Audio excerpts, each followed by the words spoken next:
Good morning, everybody. Thanks for coming this morning. We're gonna start the meeting now. This meeting of the Committee of Adjustment is being called to hear applications under the Planning Act for minor variances and/or consents. This is a statutory public meeting.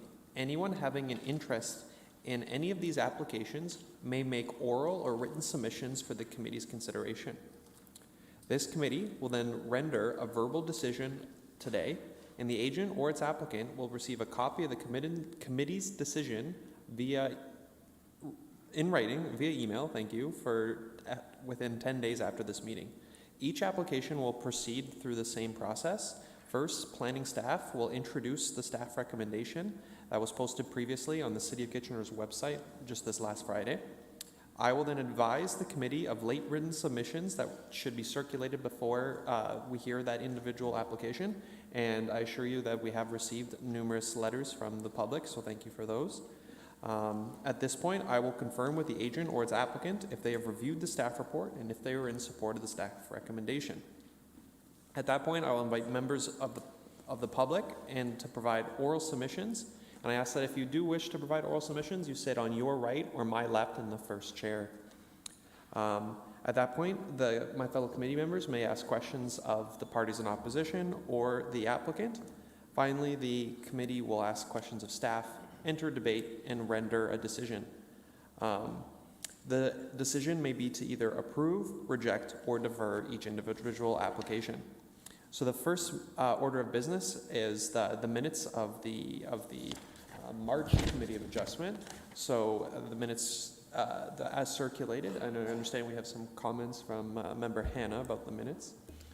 Yeah, I'm gonna move the minutes, but I learned something from the clerk's department that was of interest to me, and it might be of interest to the rest of the committee members. That if you read the minutes, most of the or all of the decisions say carried, but they don't reflect whether or not there was a split vote. In other words, 3 and 4 or 2 against. So I've learned that if you want to have the vote recorded, you must ask for it. So ask for a recorded vote, and then you'll see that there might have been a 4-1 split or a 3-2 split, et cetera. So that's just information for the committee. Thanks. But I do move the minutes. Thank you, Member Hanna. Can I get a second? Member Santos, second. Thank you. So all in favor of the minutes, unless... Thank you, Member McCall. So all in favor of the minutes? Passes unanimously. Thank you. So I understand we might be missing our first couple applicants, so I'm going to call them anyway. Can the applicant for A 2024-023 please come forward? And I don't think they're here, so we'll recall you if you're watching online. We're going to recall you at the end of the meeting. So we're going to go on to the second application, and I understand this person is not here as well. It's A 2024-024. That's the Clive Road property. Over here. We'll wait 1 second. Thank you.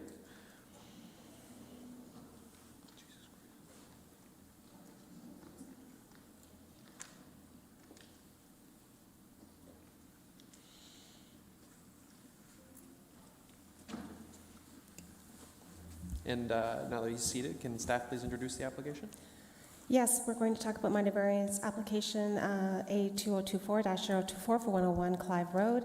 The applicant is requesting 2 minor variances, one to increase the floor space ratio from 0.6 to 0.75, and the second variance is to permit a front yard setback of 6.7 meters instead of the minimum required 7.7 meters. These variances are to facilitate a multiple residential development having 24 dwelling units. Staff have reviewed the site plan application, have reviewed the 2 variances in light of the 4 tests of the Planning Act, finds that it meets all 4 and is recommending approval. Thank you very much, staff. Can the agent or applicant state his name for the record and if he's in support of the staff recommendation? Yeah, good morning, everybody. My name is Khalid Burbash. I'm the applicant for this application, and I'm ready to answer any question, if any. Thank you. At this point, I want to confirm with the public that we have received written letters, and I assure you my fellow committee members and I have read your letters carefully. If any members of the public wish to provide comments in person, yes, ma'am, you can just sit right here, the first chair on the left. And then when you sit down, you'll see a button that says speak, and you'll see a red light on your microphone, and we should be able to hear you. And please say your name for the record as well, please.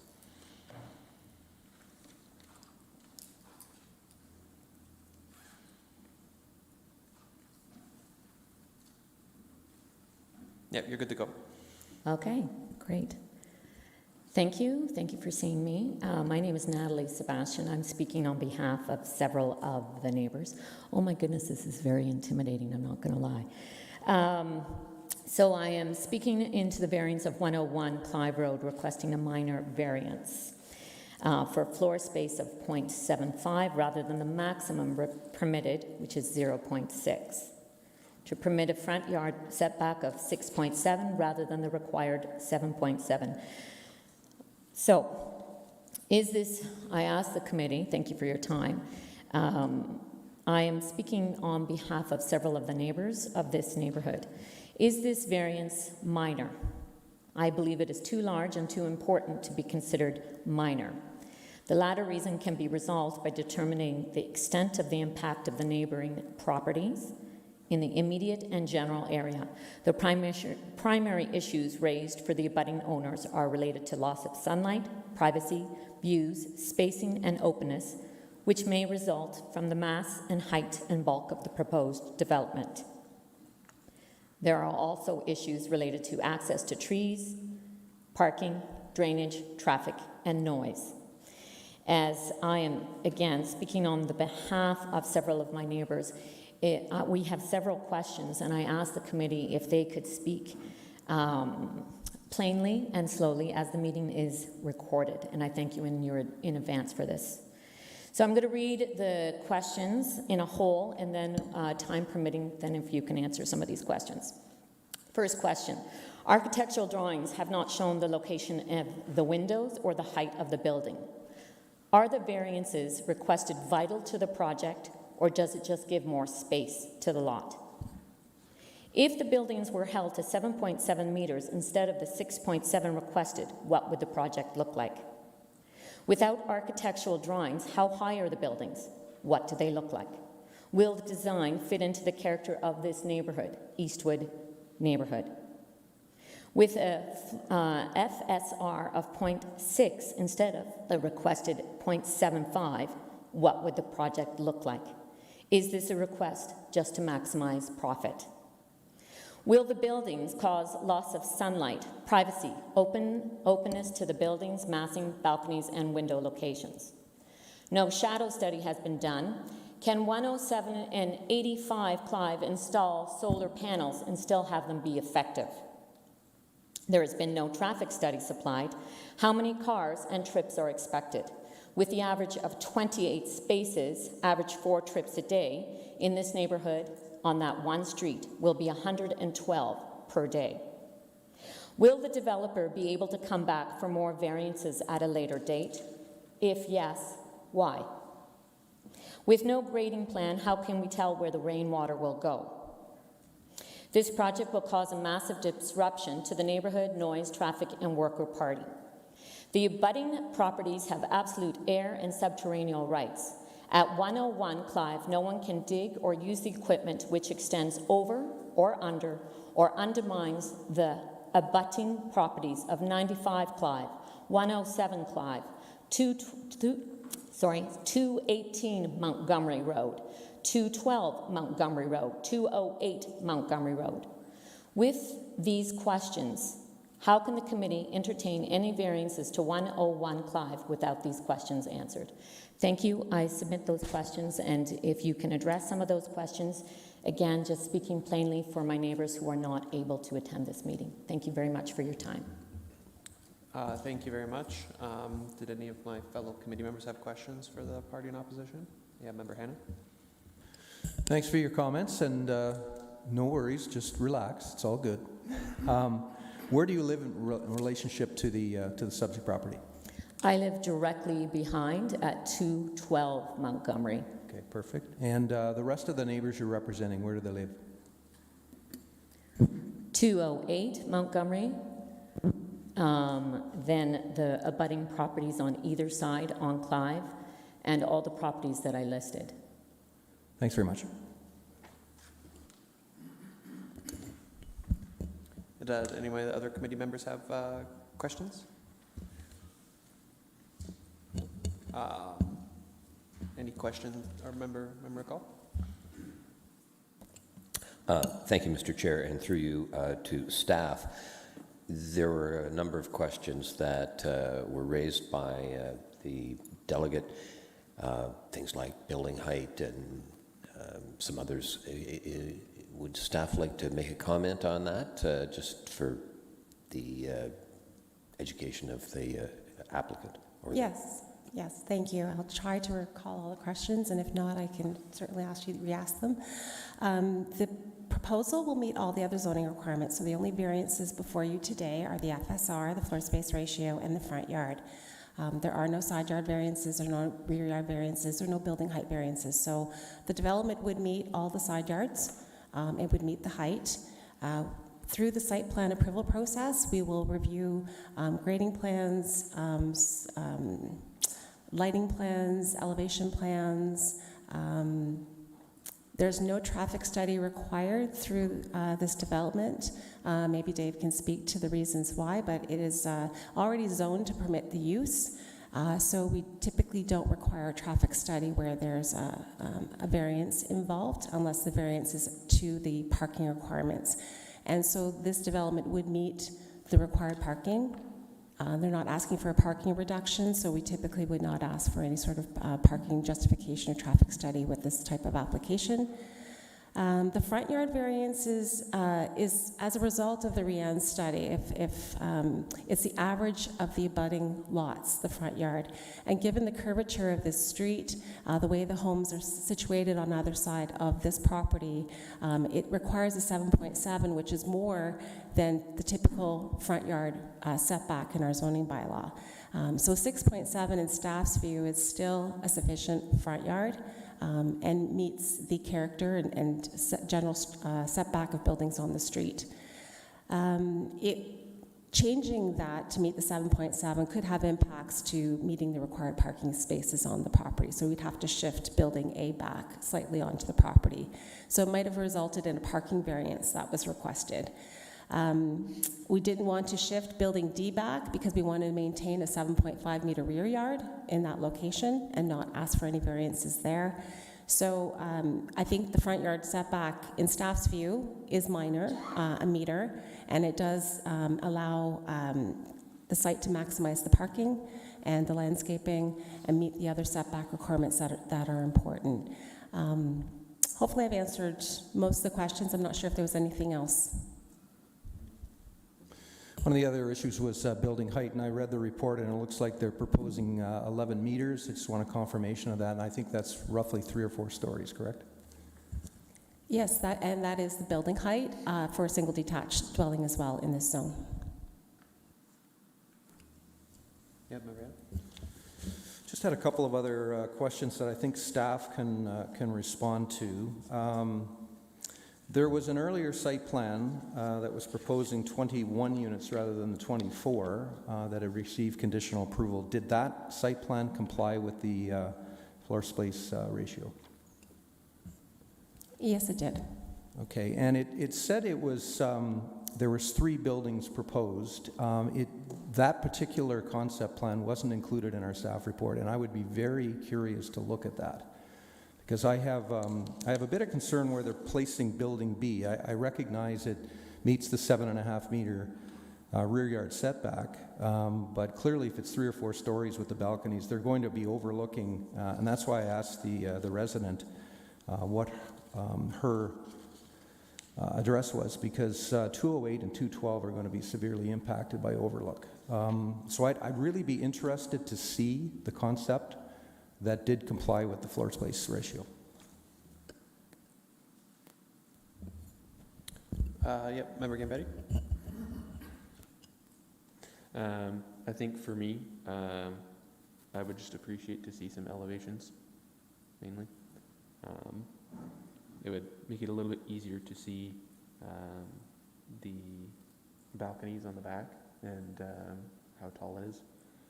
I don't think the height is a huge issue. It's probably going to be similar in height to the houses nearby. But it would give us a better idea of what it's going to look like. No, thank you. I don't think there's any further questions of the party in opposition, so at this point, I invite the agent or applicant to make any submissions if he so chooses. And make sure you push the speak button so we can hear you, because your microphone is off right now. Thank you. So just want to confirm what the staff said about those minor variants in nature. And just want to add about, she raised about a noise issue here. So we all know that it's, the property and other properties are just adjacent to the Highway 7. So the noise is there, and we're not getting any worse noise than that. The other thing is we increased the side setback from 2.5 meters to 3 meters, which is an extra half a meter. And that's what makes us need more floor space issue. And the only way is to increase height, which is also allowable for the other neighbors. So in terms of any privacy issue or overlooking, I don't think as long as we keep the side setbacks, we don't have an issue. We don't have balconies on the side yards, only in the front and in the back, and we keep also the 7.5 meter for the backyard. And I don't think any issues. And the reason maybe why we changed the site plan is because from a construction perspective and also more usability of the site and give more space for the green space. The block B was very tight. Block. The areas are quite smaller than the others. So when the owner did some review of the study of the market, it was found that very hard to sell those units or build them because the construction was going to be very high. So we decided we go for another concept by just keeping 2 buildings and try to increase another additional floor to keep the units. And then we try to maximize the number of bedrooms in the units according to the market needs. So 3 bedrooms is better than 3 bedrooms. And also we have now, instead of 1 bathroom, we have 1.5 bathrooms, which is more functional for anybody who's going to live there, final user. And I think I don't think there's any issues with our neighbors, and we are willing to work together if there's any issue. About any affecting about the property lines, we don't have any trees in the site, so we will not causing any damage. The only 2 trees at the back, I think that will we might have some issue by some we dig the infiltration gallery, but we will work with the neighbors at the back to solve any issue for that. And we did submit also before the grading and the stormwater management, and the staff approved the stormwater management before. There's no issue, no worries. And I think all of that what I can say. Thank you very much. If there's any questions of the applicant, Member Santos got his hand up first. Beat you to the punch there, Mr. Hanna. Sorry. You just mentioned, but I didn't catch it. There's 24 units. What's the makeup of the units between 1 bedroom, 2, and 3? All of them are 3 bedrooms. All 3 bedrooms? And 1.5 bathroom. Okay. So just to mention that the first approval was received almost 2 years now back. So the market changed a lot, and after the COVID, the prices changed a lot, and then the cost of construction becomes higher now. So the owner tried to justify all these costs to make more usability of the project and easy to use also. And then Member Han. Just for my benefit again, recognizing that you had submitted the earlier concept plan, do you happen to have that handy, that I could look at your 3-building concept that actually complied with the FSR? I have it on my laptop, but I don't know if I can share that on the screen or... I'd really like to look at it because if it's me, I'm going to be moving that this application be deferred so that we can have that kind of information. I think one of my other members, Marco, had asked for elevations as well. So maybe staff has by any chance you have it? Yes, so I do have it on my screen. I can show you. We can't require elevation drawings as part of site plan approval now. So just for the community's awareness that that's not a requirement that we can ask for. Thank you, staff, for the comment I was about to provide. So I think we're ready for a debate, and I remind everybody of the staff comment regarding site plan. Member Santos. I'll make the motion to approve to get this to discussion. Thank you. Can I get a second to the motion? And the member Gambiti second. Thank you. Anyone have any comments? Yeah, member Hanna? I think each of us should have a look at the modified site plan here. I think it's a much better plan from my perspective. It's not for this committee to decide whether or not the last one was a better I plan. It's get for it. this one to consider whether this application is minor in nature. Yeah. Well, it needs a variance for FSR, which I'm not going to be supporting. I have no issue with the front yard setback because the building at the front's going to be lined up along the streetscape with the rest of the buildings. The unfortunate part, and I'm saying this for the benefit of the neighbors, the city in its wisdom has zoned your entire neighborhood Res 5, which allows multiple dwellings, it allows townhouses. So unfortunately, this is not going to be the last change in the neighborhood. But from what I'm seeing here now, the earlier site plan that had full support from staff, had 21 units, will not impact the abutting property owners. This one places that massive building at the back. I recognize it's 7.5 meters setback, but it's overlooking these neighbors who don't have much of a rear yard. So again, I'm not going to support that second variance. Okay, thank you for your comment, ma'am. Thank you. Any other comments? Member McCall? Yes, Mr. Chair. As this is going through site plan, there will have to be elevations provided to the Site Plan Review Committee. I know that this committee cannot require elevations to be part of the package, but on many instances in the recent history, elevations have been provided.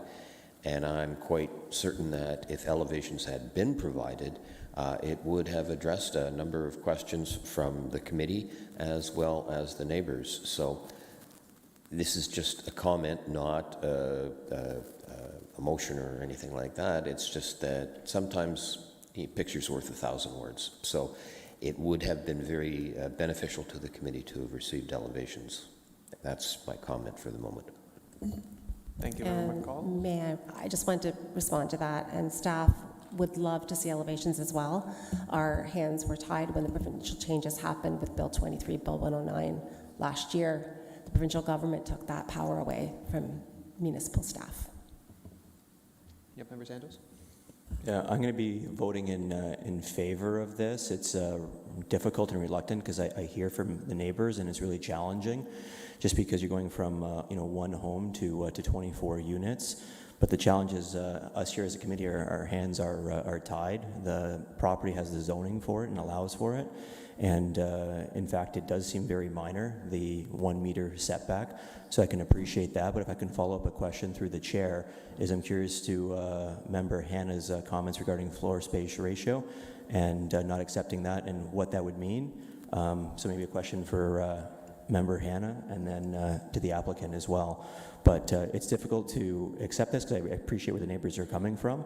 But for our role here and our responsibility, it is in fact minor, not much is changing.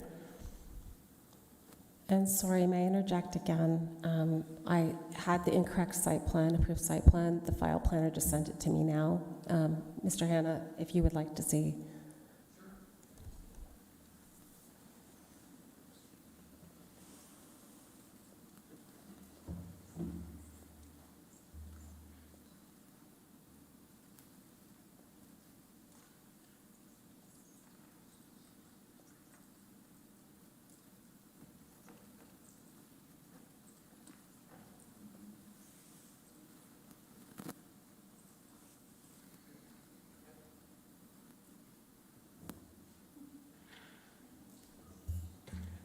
Thank you, Member Santos. And let's remember the comments that the modest increase in FSR is to provide larger unit count, not unit counts, bedroom counts in the individual units. And I do appreciate the comment from the applicant. Yeah, Member Gambiti? Yeah, just on that note, it is really nice to have the larger units, because many people are having fewer kids, but if we don't build housing for people that will have enough space for people to have kids, then they won't be able to have them if they want them. So yeah, having the more bedrooms is really nice. I think this is also a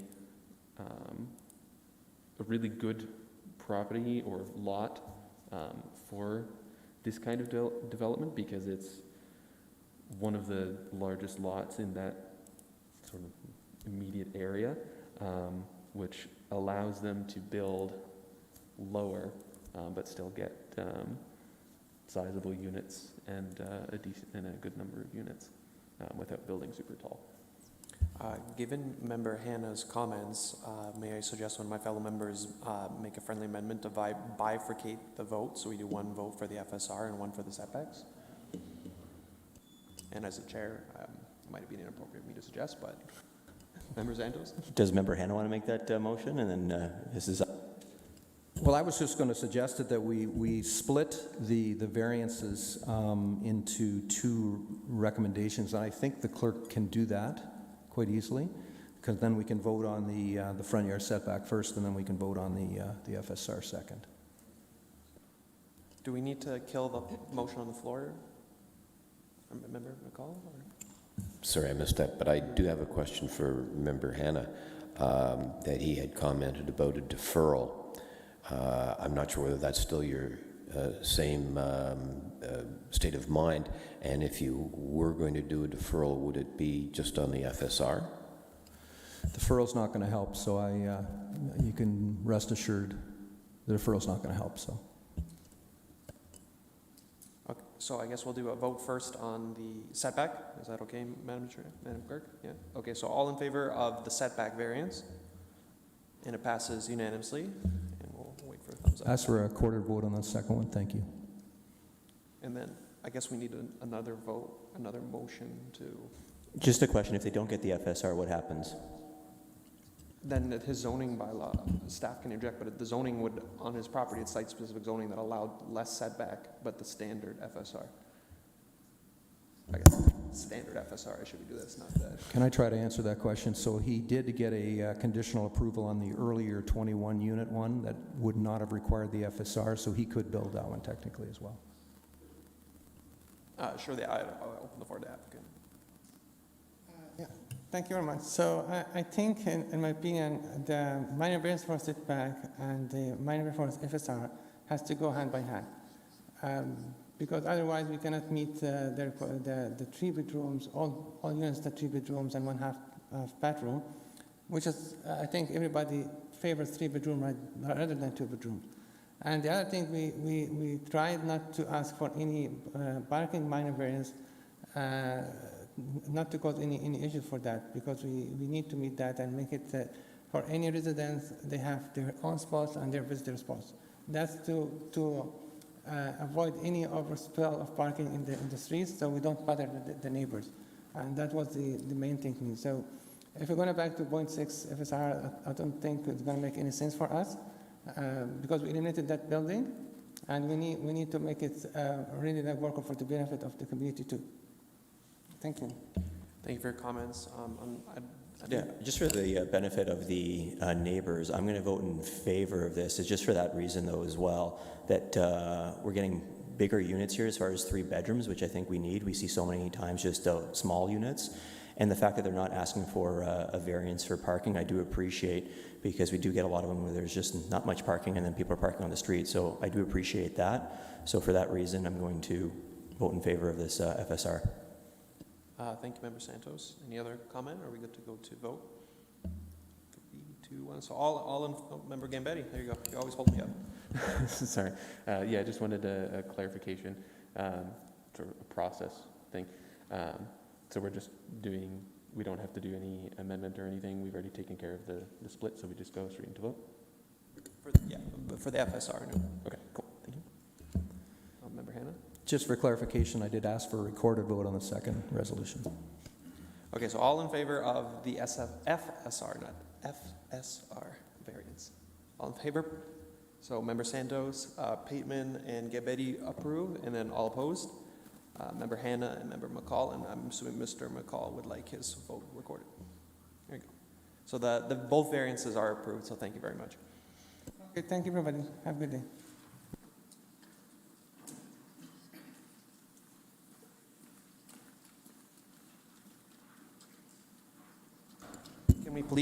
Can we please have the applicant for A 2024-025, that's 1187 Fisher Hallman Road, please come forward, and can staff introduce this application? Yes, thank you, Chair. This is a minor variance application for 1187 Fisher Hallman Road. The purpose of the variance is to permit an outdoor patio to be located 0 meters from a lot line abutting a street instead of the minimum required 3 meters. This is to facilitate the development of a new outdoor patio adjacent to Max Becker Drive. Staff have reviewed the variance in light of the 4 tests of the Planning Act, finds that it meets all 4 and is recommending approval. Thank you, staff. Can the agent or applicant state his name for the record and if he's in support of the staff recommendation? Good morning. My name is Alex Robinson, representing Schlegel Urban Developments, and I am in support of this application. Thank you. Are there any members of the public here to provide comments?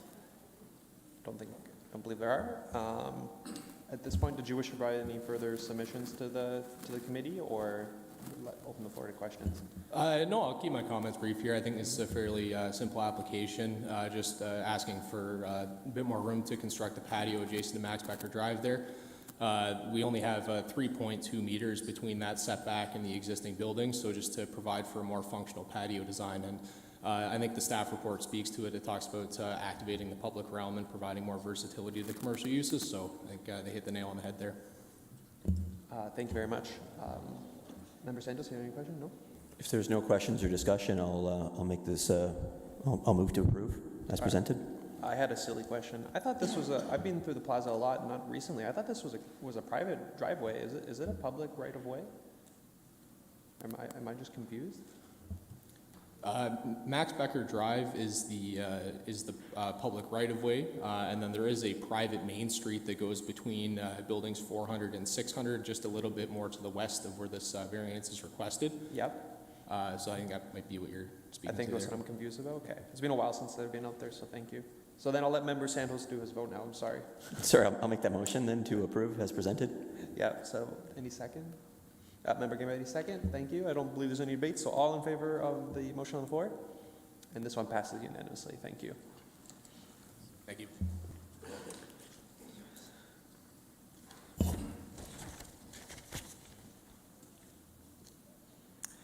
Can I please have the applicant for A 2024-26? That's 58 and 60 Ellen Street East and 115 Lancaster. And can staff please introduce this application? Yes, thank you, Chair. This is a minor variance application for 58 and 60 Allen Street East and 115 Lancaster Street East. There are a number of minor variances before you this morning. They are to facilitate the development of an addition to an existing dwelling, which would facilitate 11 dwelling units on the subject property. Staff have reviewed a site plan application and have identified the variances through that process. There are variances for the location of parking, front yard setback, side yard setback, and rear yard setback before you. You will notice there are 2 separate recommendations. One is a recommendation to zoning bylaw 85-1, and then the property was recently rezoned through the Growing Together project. Zoning bylaw official plan amendment received approval. Official plan amendment is before the region right now for approval. So once that is approved, the bylaw that adopted it and brought it into the new zoning bylaw 2019-051 will become effective. So it will become effective the date that it was passed, which I believe, I'll just confirm that. I believe that was March 11th, I want to say. Sorry, March 18th. So you'll see two recommendations. There is an additional variance with the new zoning bylaw, private patio area, which was added, so that variance is applicable only to the new zoning bylaw. Staff have reviewed those variances in light of the four tests of the Planning Act in both zoning bylaws, finds that it meets all four, and is recommending approval of this application. Thank you very much, staff. Can the agent or applicant please state his name for the record? Hello, everybody. Good morning. My name is Mark Benjamins. I'm the applicant. And my name is Matthew Muller. I'm from John McDonald Architects Offices. Thank you. And I assure the public that we did receive your comments, and this committee has reviewed them. Are there any members of the public who wish to provide oral submissions today? Yes, ma'am. You can sit right where that last woman sat. And you're both welcome to come up. It doesn't have to be one. You both can.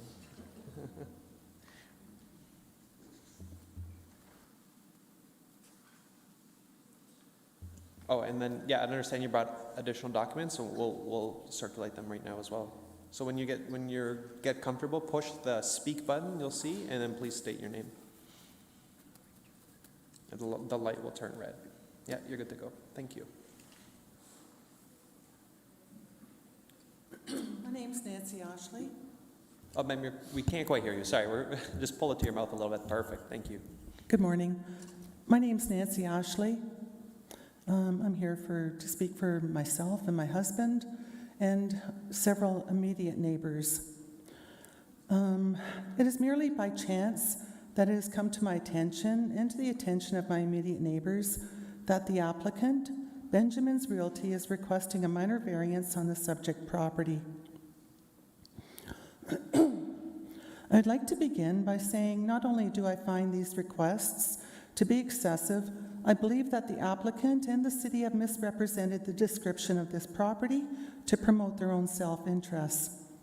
The gaslighting starts with their description of the planning site. What was a side entrance with no municipal address is now being designated the front facade. And while it may face the direction of Frederick Street, it does not abut Frederick Street. What we understand to be the front yards to 115 Lancaster and 58 and 60 Ellen is now being described by the city merely as side yards. Conveniently then, this manipulation of the side plan would suggest that the northerly yard must be the rear yard, one that they would like to put a massive addition into, one which is also not subordinate to the original building as required in the Heritage Act and is highly visible from both streets.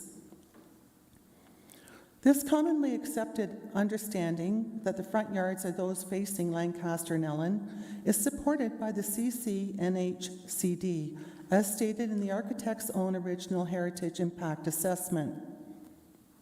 Heritage properties are identified as either A or B, very fine or fine. It is, however, only 115 Lancaster which is identified as A, very fine, and Ellen Street as B. There is no further designations. This is where garbage and recycling is collected. This is where fire and paramedics would enter for upper apartments. They cannot enter from any other side. Page 69 of the HIA indicates 60 Ellen to be the original address, and this is where the water line comes in. If anything, 115 Lancaster would have been rear. However, 58 was added to accommodate a two-story addition in the west corner, and 115 was added to accommodate upper units. These today are unquestionably the only front facades.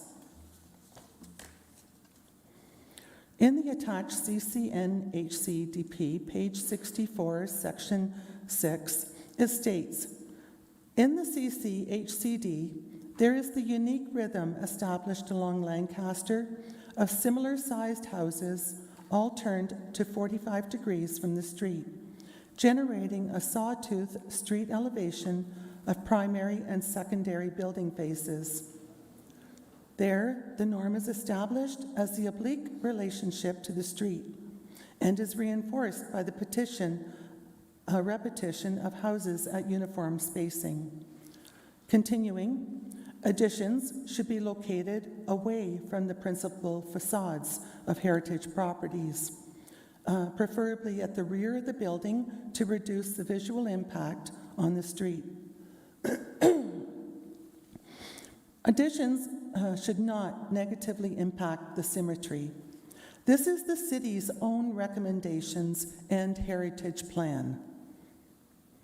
Rather than being a request for a minor variance, I understand this to be a request for an exemption to the zoning bylaw as well as the heritage guidelines and principles, one which would have a very detrimental impact on my own property.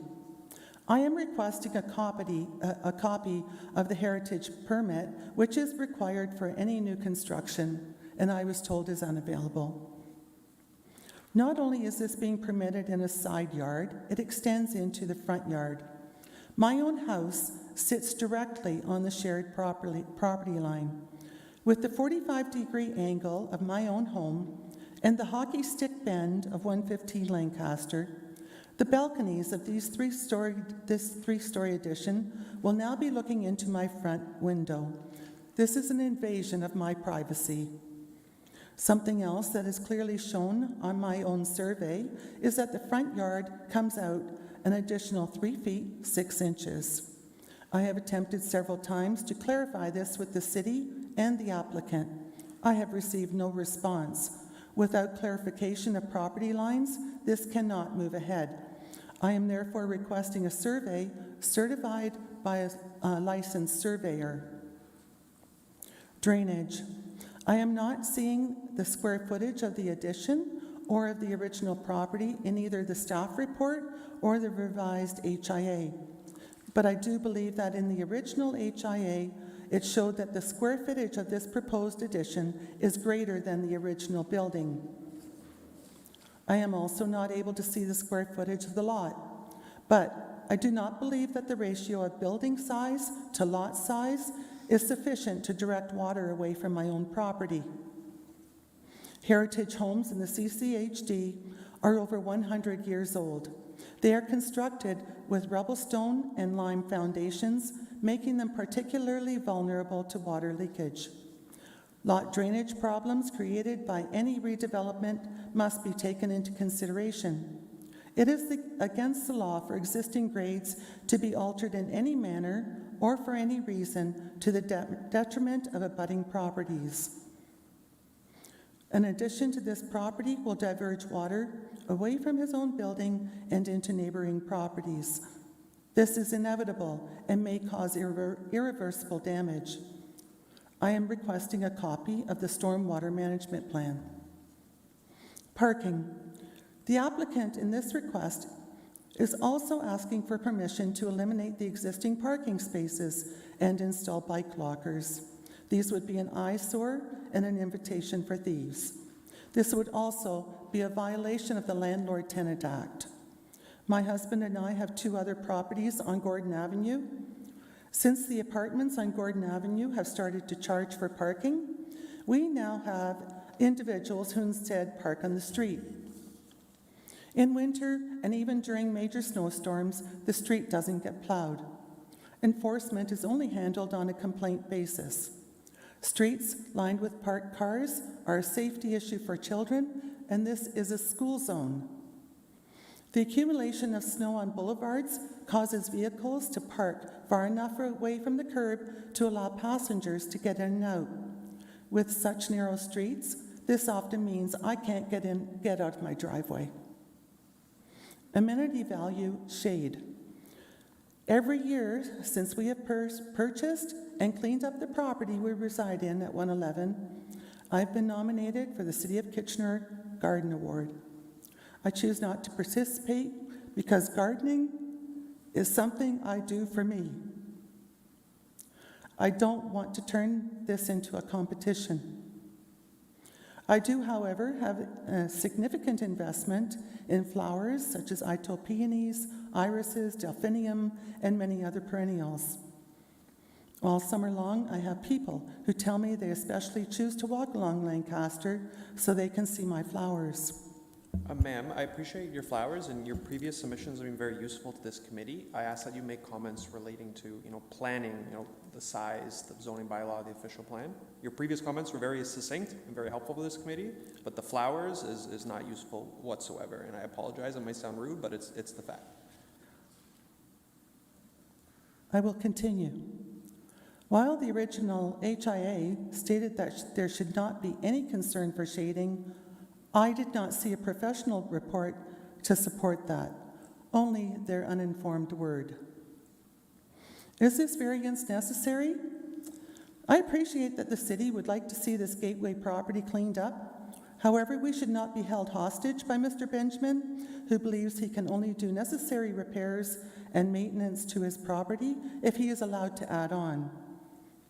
This being at the expense of adjacent properties and with financial compensation from the city. The city and Mr. Benjamin may tell you that there is a housing shortage and this infill is necessary to create more housing. Doing the math, I don't understand how the city can justify the renovation of 6 tenants to add only 4 more units. How are we to understand this other than 2 people exchanging favors? These heritage standards and guidelines are mandated under the authority of the Ontario Heritage Act.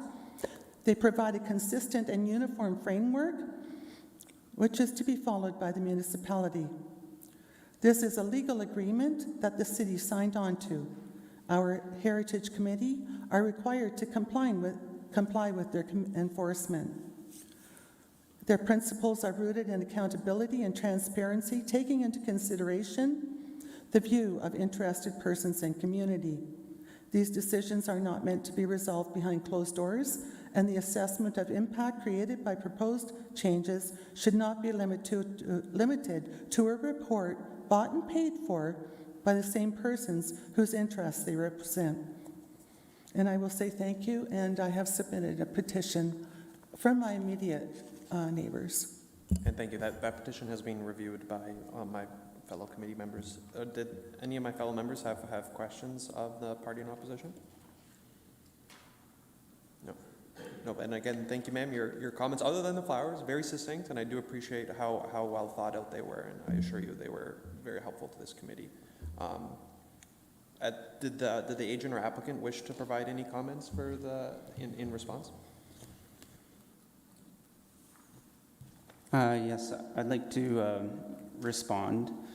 And respectfully to Nancy, we have been in communication for well over the last year, and I've met with her daughter and presented the plan to her, and we had positive feedback in January and February of last year where you supported the project, but due to problems with tenants, you communicated to me in an email that you're withdrawing your support.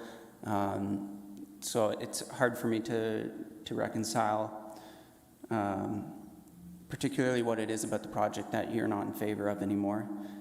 I also live on the street, 5 houses down from the house, and I know of neighbors that are supportive of the project. The neighbor immediately to the property on 54 Allen Street East, I've worked with him, and he doesn't have any objections to it from our communication. And in particular, the balcony that would be facing Nancy's property, from what I can see on the site plan, it would not be looking directly into your window, but be adjacent to it. It may have view of the front lawn, yes, but we feel this is a good plan that helps revitalize the building and the neighborhood, and can be a successful project. Can I respond? I appreciate that the response I'm looking for would be planning policy or opinion. I would not be looking for a neighbor dispute response. Okay, well, you can tell me if this qualifies. For 2 years, I've had a German Shepherd going to the washroom in my front yard. Okay, so a neighbor dispute, it's okay. So at this point, I open the floor to my fellow committee members to ask questions. Sir, again, planning, I Yeah. welcome planning, thank you. No, that's what I would like to do, actually. So the definition of the property's front yard as Lancaster, prior to commencement of design, we sought that input directly from Planning Department, and that definition of Lancaster as the front yard was provided to us at that time. That is based on the length of the property line and also due to the, I'll call it kind of crazy configuration, flat iron trapezoidal shape of the site. A legal survey was undertaken prior to commencement of design, and all of the present facility, the additions, the property lines, the setbacks are all in relation to that legal property description provided by a legal property surveyor. An HIA and, that's a Heritage Impact Assessment Study and a Conservation Plan were submitted as part of this application. They were presented to the Heritage Committee back in 2003, and at the time, the comments were generally positive. And then in negotiation with heritage planners at the city and ourselves, changes were made to suit the comments of the committee at that time.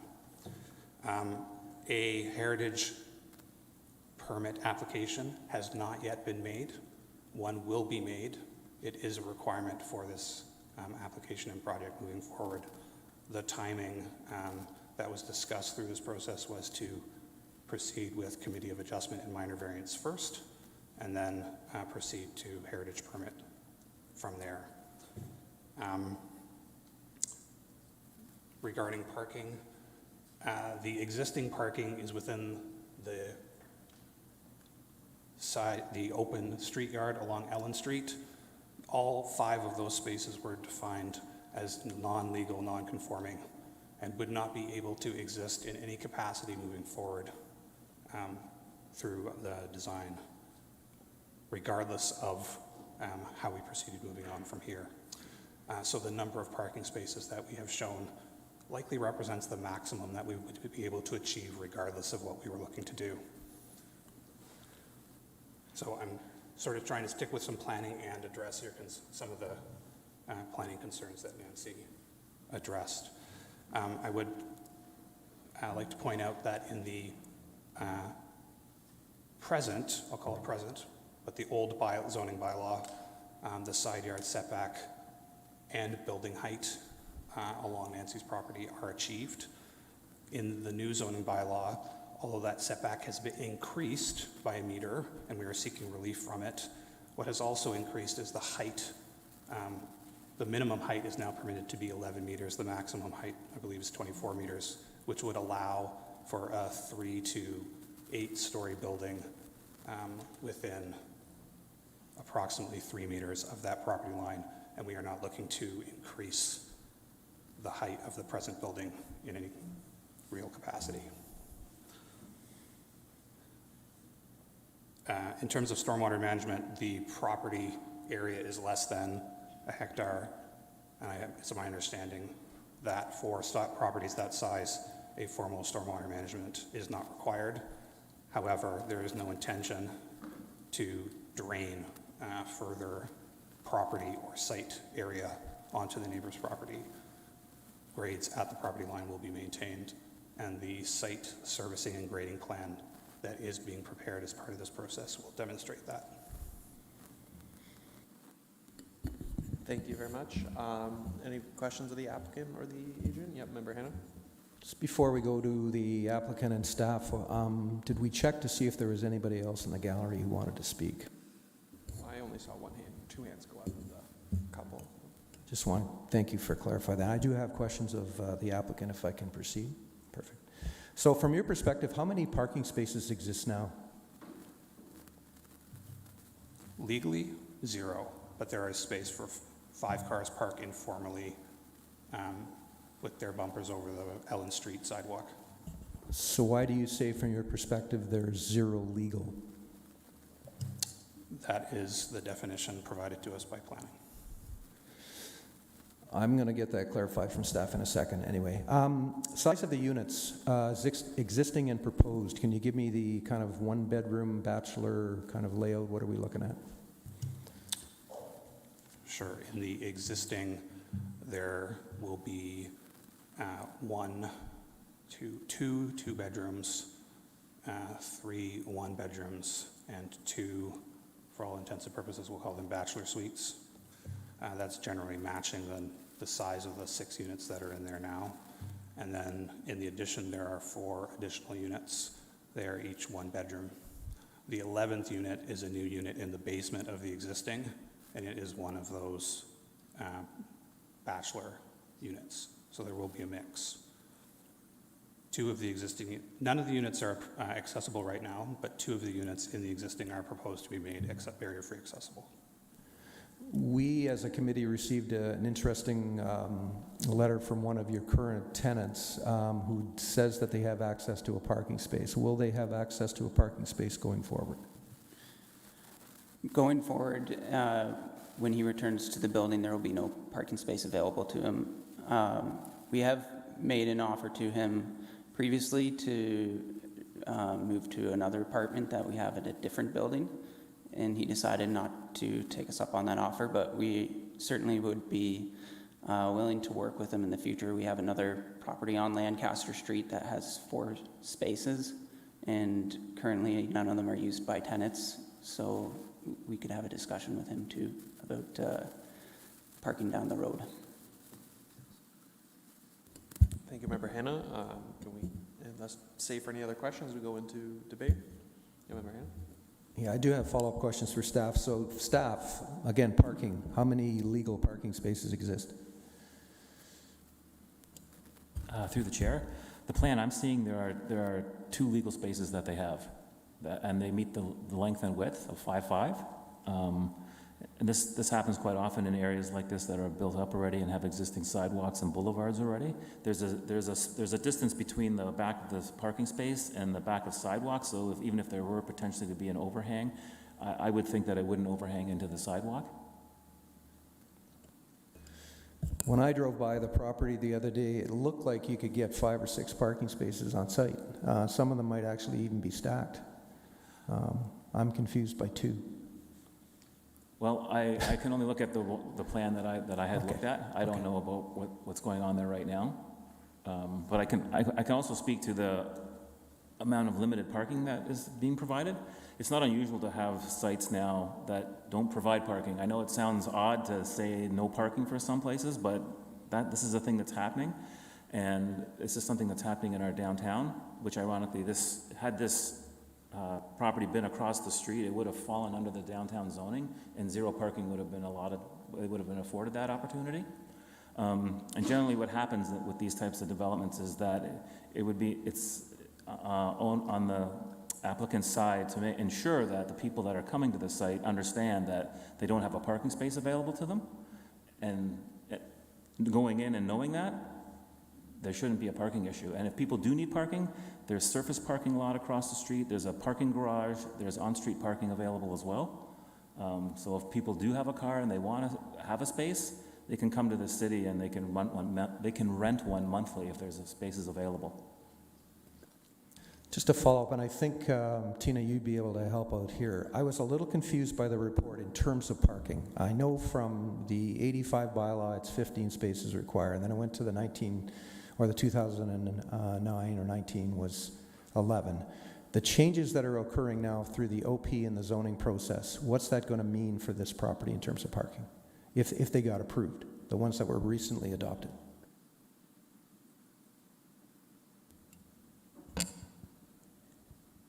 Yes, I will have to confirm the parking, but yeah, they are reduced in the new bylaw. So I see where you're going with this, is that it's reduction of 11 in both cases, and it probably shouldn't be with the new bylaw. If you just give me a second, I'll confirm that.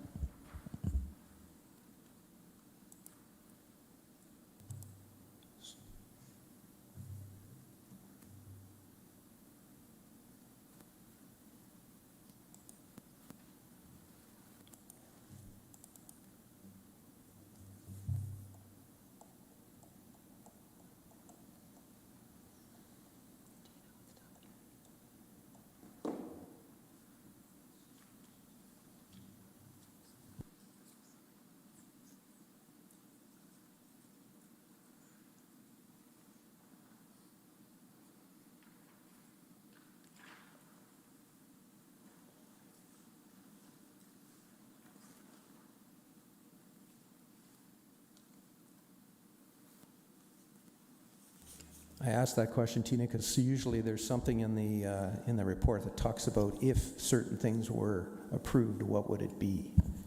Yes, and this application was received just on the cusp of us changing and reviewing dual testing, so it's very new to the planners. So yes, I apologize that it wasn't dealt with. It would be, I believe, the one parking space rather than the 1.75. Is that so? That one parking space. So if you had 8 units? No, 11 units, 11 parking. So you'll have to give me a second to double check. That's okay. But you were saying, Dave, that just right across the street is kind of in the core area that would require no parking, correct? Correct. Yeah.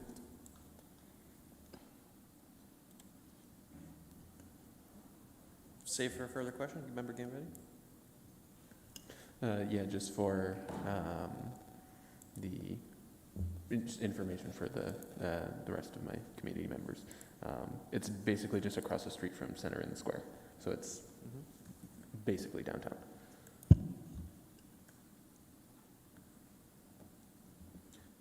Can we get a motion, Member Gambetti? Yeah, of course. I do have a quick question of staff. On some of the drawings, it looks like there is right-of-way for potential widening for Lancaster. The corner of the existing building seems to conflict with that. What would happen with that?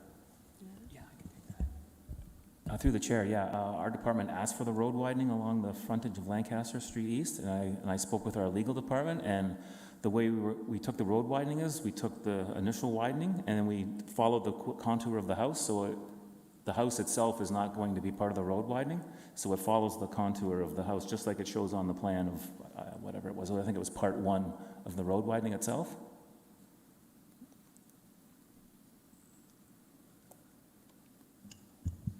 So if the road was to be widened, that would be still probably sidewalk then, right?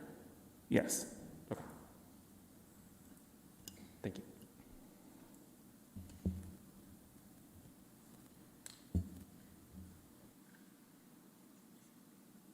Yeah, Member Hanna? Just to keep things moving along, Mr. Chairman, I will move the staff recommendation, and I have a few comments to make. Thank you. Can I get a second for the motion? Yep, Member Gambetti, second. Thank you. And we'll send it back to Member Hanna for his comment. So again, I'm going to support this application. 3 of the variances are technical. Those are the recognized where the existing building is. I think it's a very well-designed addition, so I'm not concerned about the rear yard setback as well. I was a bit on the fence, I guess, when it comes to parking. I was looking for staff to kind of give me some justification for the 0 or the 2, I guess. I do feel sorry for some of the tenants. I think what's going on in some cases is not right, with people being rent-evicted, as they call it. I think this applicant, though, is willing to work with their tenants, from what I'm hearing. So that's why I'm supporting. Thank you. Any further comment, Member Santos? Yeah, this is a challenging one. It's difficult when you get into corner lots, and this one in particular, just because it's not a typical corner lot. It's a bit of a wedge or flatiron or trapezoid, so it's difficult, and also the age of the home and where it's located, and kind of like on that edge of downtown, not downtown. Like Member Hanna, I do have a tough time with parking because I know there's options elsewhere, but people tend to park on the street and crowd it.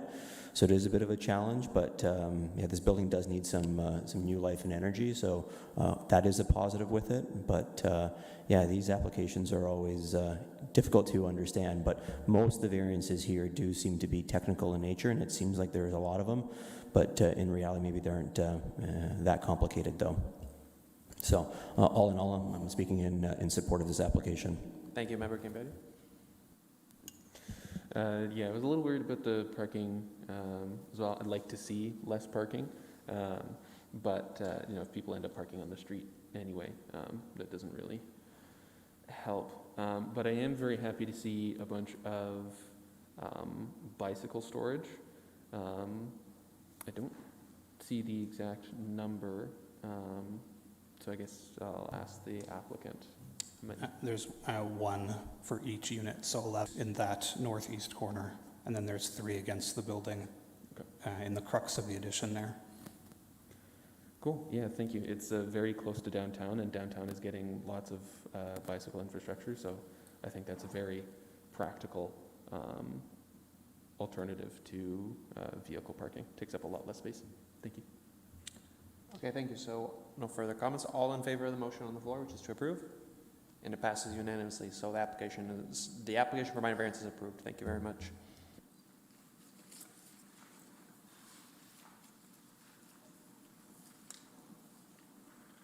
Can I just ask? Ma'am, the application is approved. So at this point, can I please have the applicant for A 2024-027 to please come forward? That's 610. Staff, please help me out. Wabanki Drive.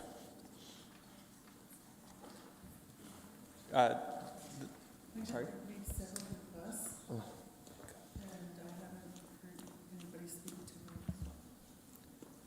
Can we have Wabanki? Can that get introduced? Sorry about that, too. Yes, next minor variance on the agenda is 610 Wabanaki Drive.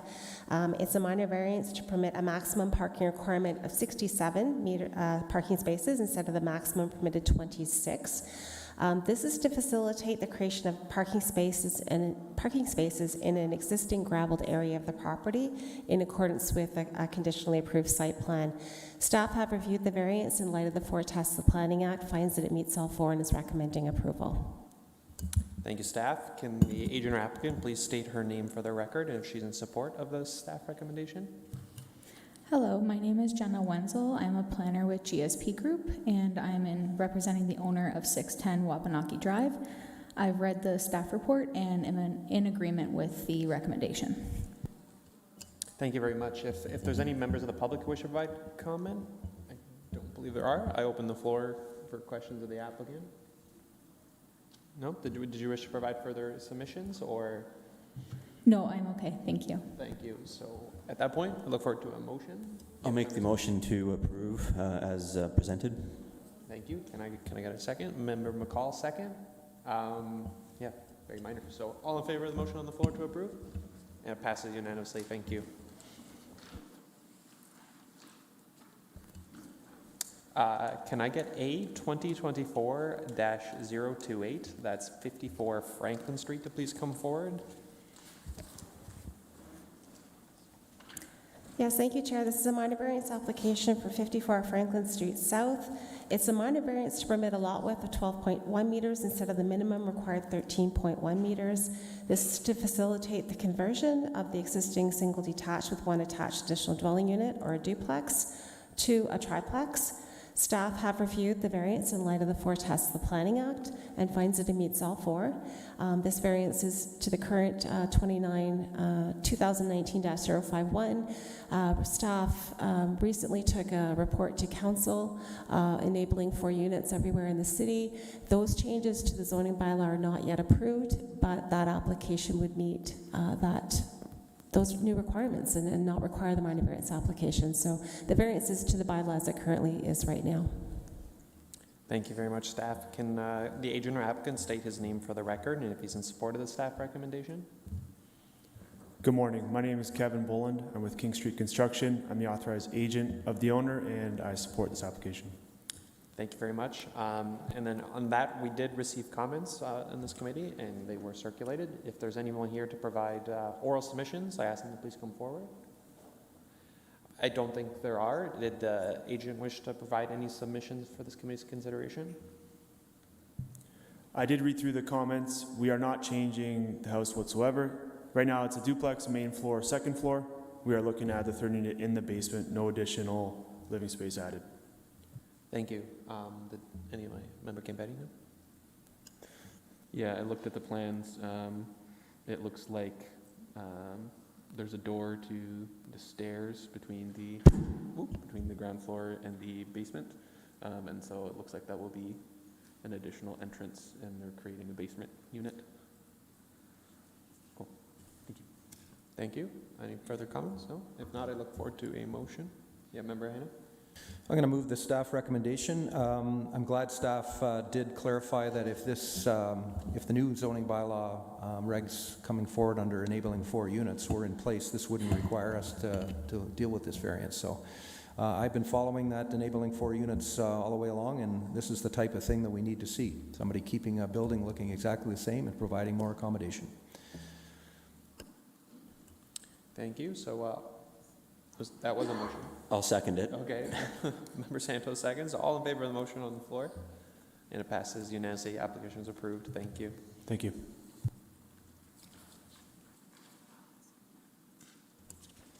Can we please have the applicant for A 2024-029 please come forward? That's 59 Van Camp Ave. And can staff please introduce this application? Yes, thank you, Chair. This is a minor variance for 59 Van Camp Avenue. 4 minor variances before you this morning to facilitate, again, another conversion into a 3-unit dwelling. Lot width variance, driveway minimum variance, driveway maximum variance, and to permit a parking requirement of 2 instead of the required 3 parking spaces. Again, there are some variances that are not going to be required with the amendments coming forward. There will be a requirement for a 1.1 meter walkway, though that's not shown. That will have to be updated to the drawing. So there are some changes that will require some changes to the drawing. But staff have reviewed the variances before you this morning and find that they meet all 4 tests and is recommending approval. Thank you very much, staff. Can the agent or applicant state his name for the record if he's in support of the staff recommendation? Hey, I'm Rodney from Fine Line Drafting and Design, and I am an agent on the owner, and I'm in support of the staff report. Thank you very much. We did receive comments, and they were circulated to this committee. If there's any members of the public to provide oral submissions, I don't believe there are. 5 comments? Sorry, I missed you. Just come sit right here on your right, and then make sure the little red light turns on the microphone.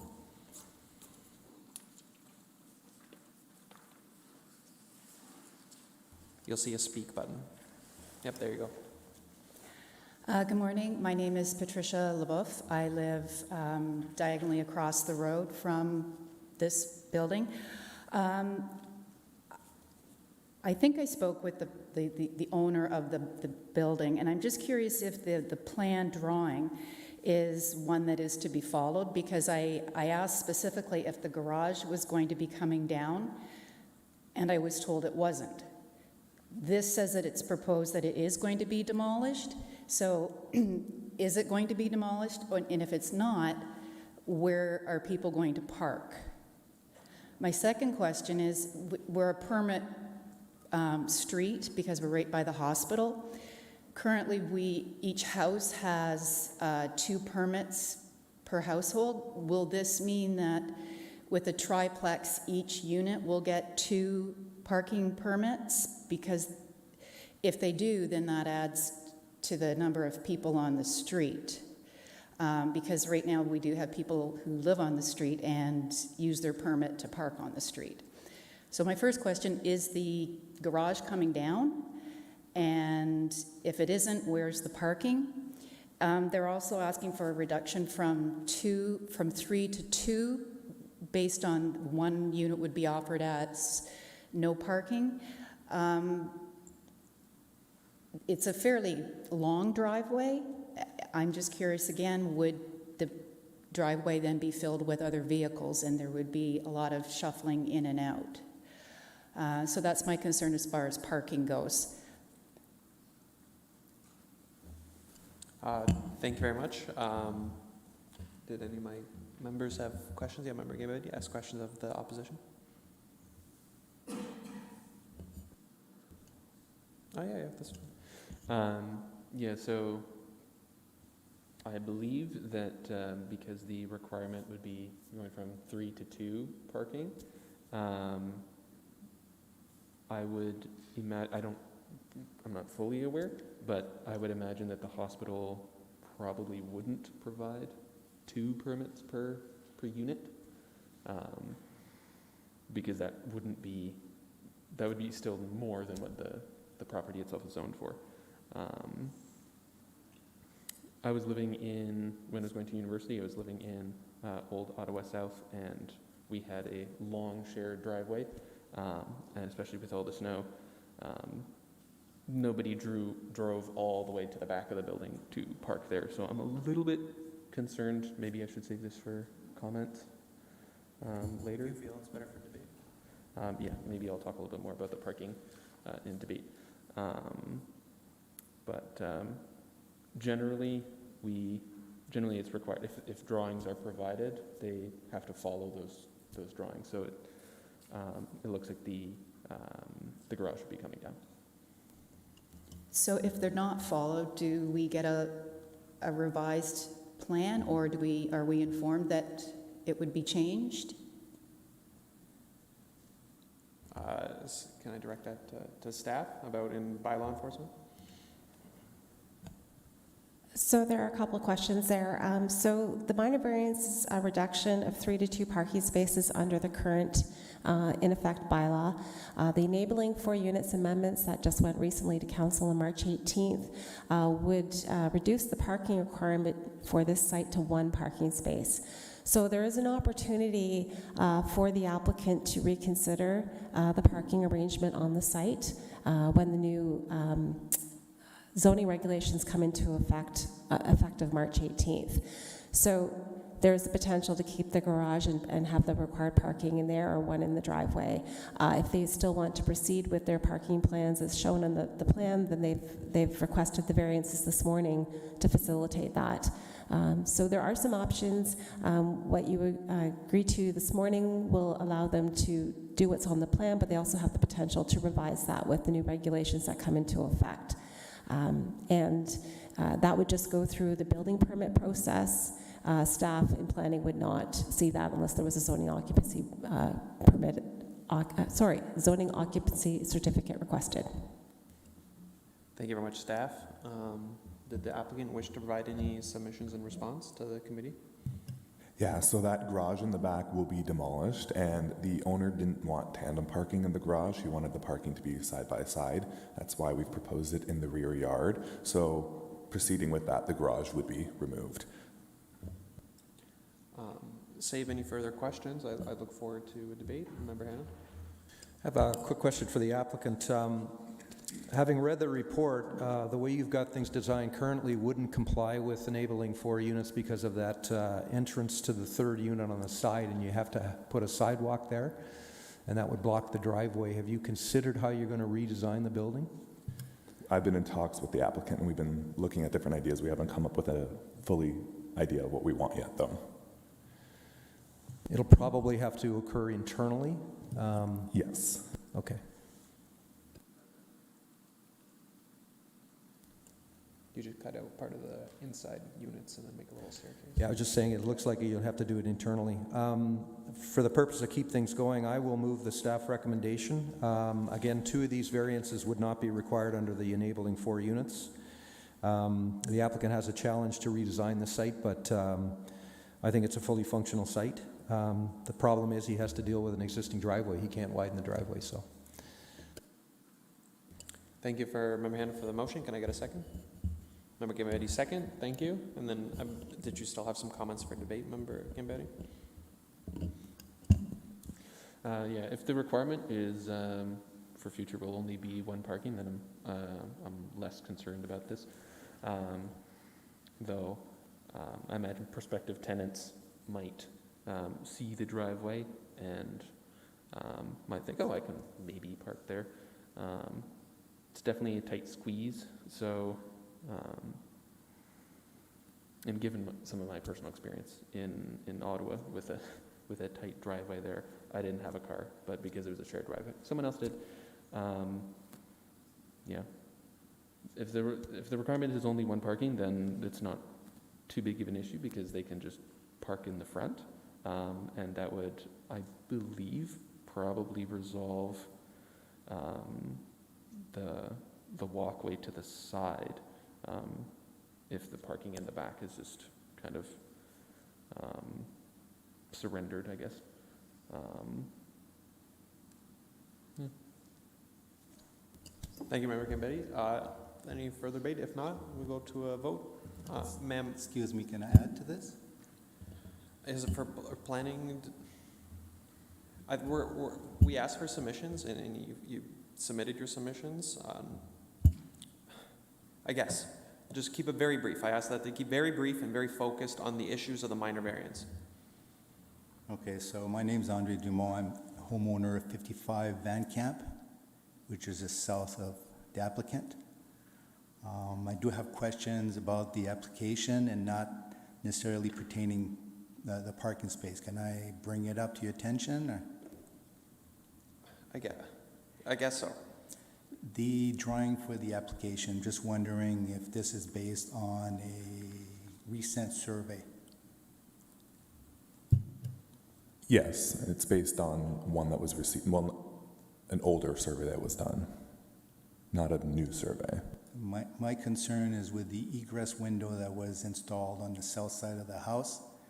Will the window well extend out past property lines? That's my concern. Which to me is not acceptable to have a window well for an egress window that extends out past property lines. So for my own peace of mind, I will have a survey done of my property to make sure that the application does align with the actual survey results. So we've received a building permit for the window in the basement already to proceed with that, and it met all the requirements for the setbacks. Thank you. So at this point then, we're gonna, because we have a motion and a mover, so all in favor of the motion on the floor? And I can't see my member call, yeah, sorry. So it passes unanimously. So the motion is, and the minor variances are approved. Thank you very much. Thank you. Can we please have the applicant or agent for A 2024-030, that's 109 Ingleside Drive, please come forward, and can staff please introduce this application? Or Yes. Ingleside? Yeah, Ingleside, I think. Ingleside. Yeah, I think so. 109 Ingleside Drive is a minor variance application. 2 minor variances before you. One, to permit the required parking space to be located 1.9 meters from the street property line instead of the minimum required 6. And to permit a driveway width of 5.2, basically to legalize the existing driveway instead of the maximum permitted 4.5 meters in our new zoning bylaw. I would note again that the variance for the location of the parking 1.9 meters from the street line would no longer be required with the enabling 4 units legislation. Staff have reviewed it though in light of the 4 tests, the current bylaw, as well as the variance for the driveway width, finds that it meets all 4 tests and is recommending approval of both minor variances. Thank you very much, staff. Can the applicant or agent please state her name for the record if she's in support of the staff recommendation? Good morning to everyone. My name is Leah Amaral. I'm the applicant, and I am in support of the report. Thank you. Are there any members of the public here to provide comment? Don't think there are. Did you wish to provide any comments or submissions to the committee besides accepting the report? No further comments for that. Thank you. Any questions of the applicant or staff? Member Hanna. I just want clarification. You purchased the property with the illegal unit in it. You did not establish the unit. It was there before you purchased? Correct. It was from the previous, like the original previous owner. When we bought it privately from previous owner, I asked about the conversion. They said when they bought it too, it was already there, but we did not use it as an apartment. It was used as one full house. Okay. And in the report, it says you will be applying for a building permit to look after the conversion that's there. Have you actually applied for it yet? We have not applied for it because we will be selling this property to a buyer in April 26th, which is the closing. So we're just doing the variance in advance for the buyer to apply because they wanted to legalize the basement. Okay. Would you have any concern if I imposed or suggested to the committee that we impose a condition that you at least apply for a building permit? It doesn't guarantee you will receive it, but you have to at least apply for it. So the closing will be April 26th. I don't know if we have enough time to apply for a building permit. Well, it would be a condition of, if the committee goes along with this, it would be a condition of the variance, and it wouldn't necessarily be you that needed to apply for it. It'd be somebody in order to legalize the unit. Yes, the buyer has the intent to submit a building permit for that legalization of the unit. They will also be living in the property, as I was informed, so they have the intent to create the basement apartment as their additional income. Okay, and the last question for you, is there any thought about kind of fixing up the driveway or renovating or replacing the driveway that's there? Yes, the buyer has plans to fix the driveway. Okay. Mr. Chairman, I do have a couple of follow-ups for staff, but that's my comments to the applicant. Thank you. Any further questions or comments? So you would go direct into staff member. I just want to make sure staff is okay if I suggested to the committee that we impose a condition that a building permit be applied for. I just want to make sure that the unit that's there meets building code. Yes, as long as it was worded so that the variances could come into effect. Right, okay. I did not hear that at all, Tina. I apologize. Sorry, I would just like the condition worded so that the variances, it has the ability for the variances to come into effect, so we don't get into a chicken and egg situation. Okay, thank you. Sorry, I didn't compute. And just one quick follow-up. I know it's more of a property standards issue, but do you have any concern at all with the status of the driveway in terms of functioning as a parking space? It's in pretty rough shape. Through the chair, it sounds like the new owner will be fixing the driveway, so that won't be an issue for us. But it technically, right now, the way it is, I just want to make sure that it technically complies to provide 2 parking spaces.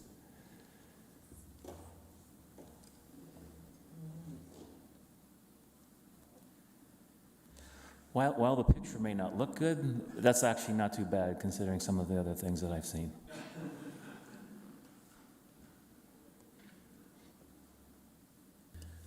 I look forward to a motion then. Mr. Chairman, thanks very much. I'm going to move the staff recommendation with one suggested condition that in order to make the variance valid, that the owner or that a building permit be applied for the existing unit. That's right now not legal. I don't know how do we want to word that, but.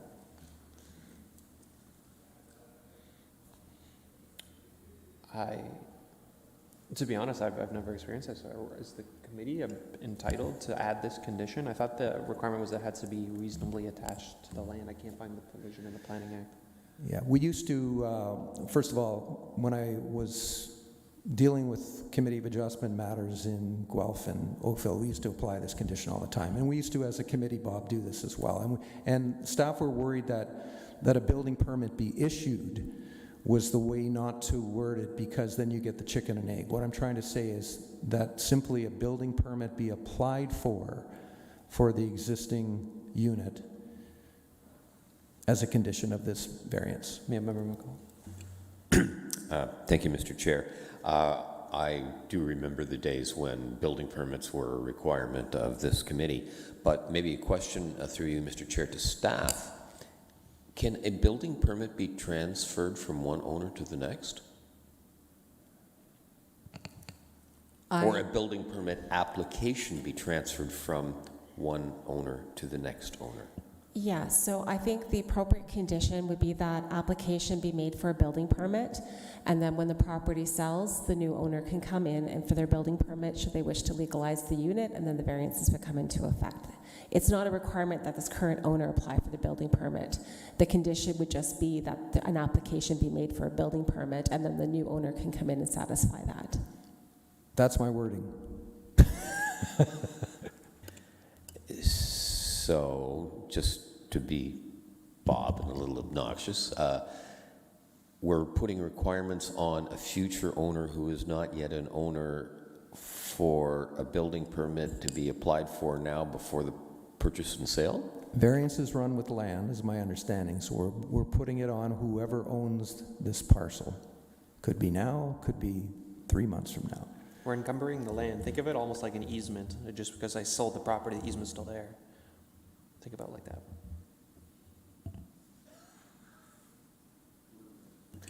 Yeah, it's a little, this one's a little confusing, at least for me anyway. I don't really have a problem with this. I'm just hoping that we don't get back into this chicken and egg situation that we had, well, I guess 3-4 years ago is when we finally... Yeah, I think the previous conditions indicated that a building permit be obtained was the previous wording, whereas it can't be obtained if the variances can't come into effect. So I'm happy with the wording that an application for building permit be made. Yeah, I can go along with that. And then that would be with the variance. So the variance would come into effect at such time as that new owner made the application for the building permit. Gotcha. Do we get a thumbs up from Madam Clerk? She's good? You're good? So all in favor of Member Hannah's motion with his condition? Or it was seconded? Yeah. And all in favor? Passes unanimously. So thank you. Thank you. Can we have 2024-031, that's 172 Kell Street, please come forward, and can staff introduce this application? Yes, thank you, Chair. This is a minor variance for 172 Keel Street. There are a number of variances, 5. I guess there's 6 variances. Staff are supportive of the first 5 variances. The variance for the parking lot to be set back 0 meters, the lot width of 15.2 meters, the interior side yard of 2.6, the increase in floor space ratio from 0.6 to 0.75, and to permit the building height of 10.1 instead of the maximum permitted 9. Staff have reviewed those variances in light of the 4 tests the Planning Act finds that they meet all 4 and is recommending approval. However, staff do have concerns with the minor variance for decks in the interior side yard to be set back 0.95 meters, whereas the bylaw requires them to meet the setback regulations for the building, so in this case 4.5 meters. So staff is recommending refusal of that minor variance application. Thank you, staff. Can the agent or applicant state her name for the record and if she's in support of the staff recommendation? And I appreciate that one is approved and one is refused, so if you just give a little clarification to that. My name is Rima Mazri. I'm the architect on this project. I'm here on behalf of the owner. I'm in agreement with staff on the 5 variances, which are appropriate for the site being tighter than the neighboring sites.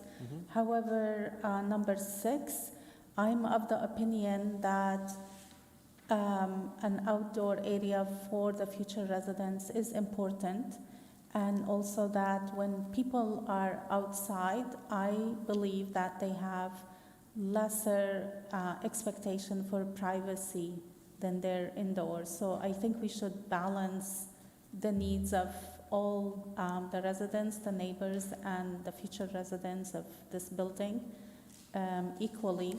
I'd be willing to maybe, if this is allowed through the process, maybe we can reduce the width of the deck and increase its setback from the lot line, so that we're equally looking at the rights of everyone, not compromising one over the other. Thank you. Thank you very much. Are there any members of the public here to provide comment? Yeah, please come sit in the same chair that the last people were sitting in, and then make sure you push the speak button, and then we'll be able to hear you.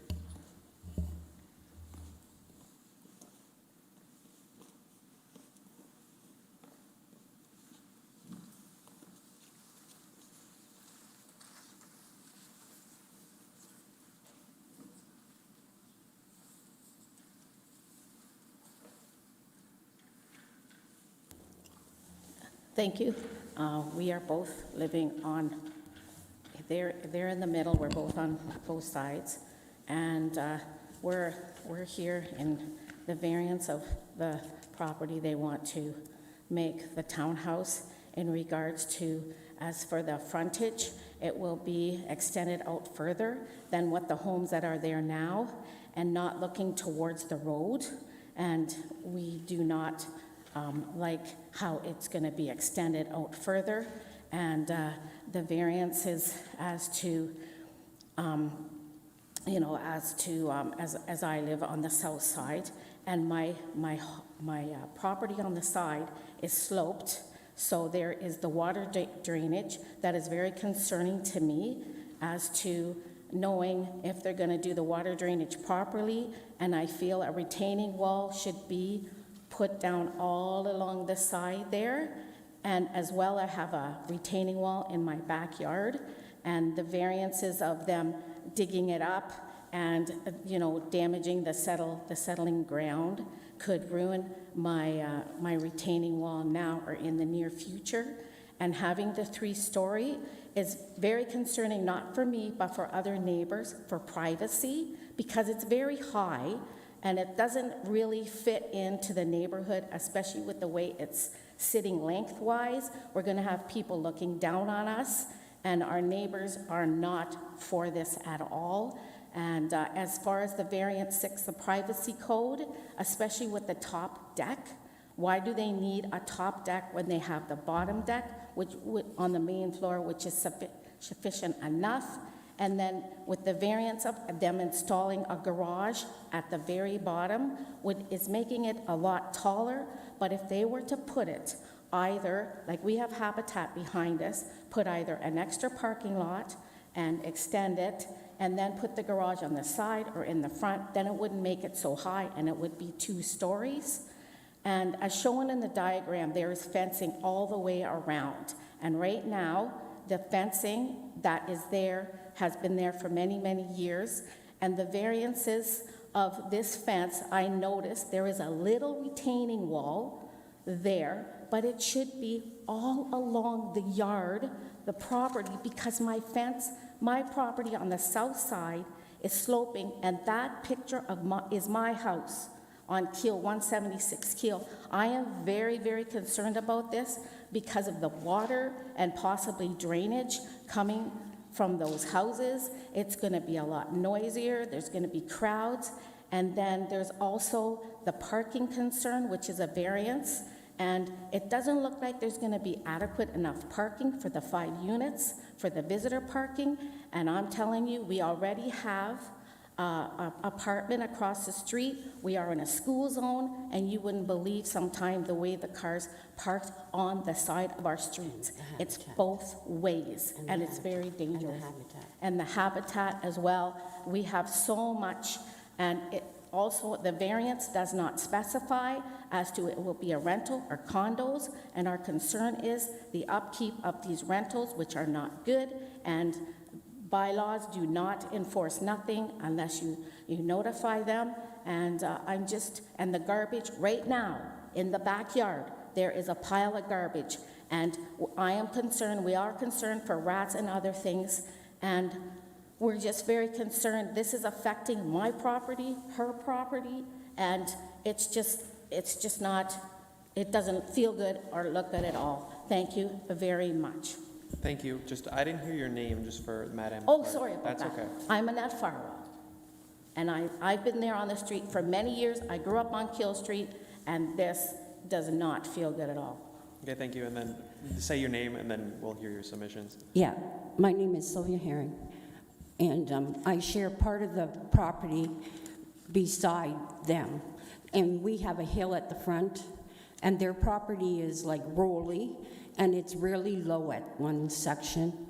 We got stones on part of the back part because my property is higher than their property, and they're planning to put in a parking lot like right between the house there.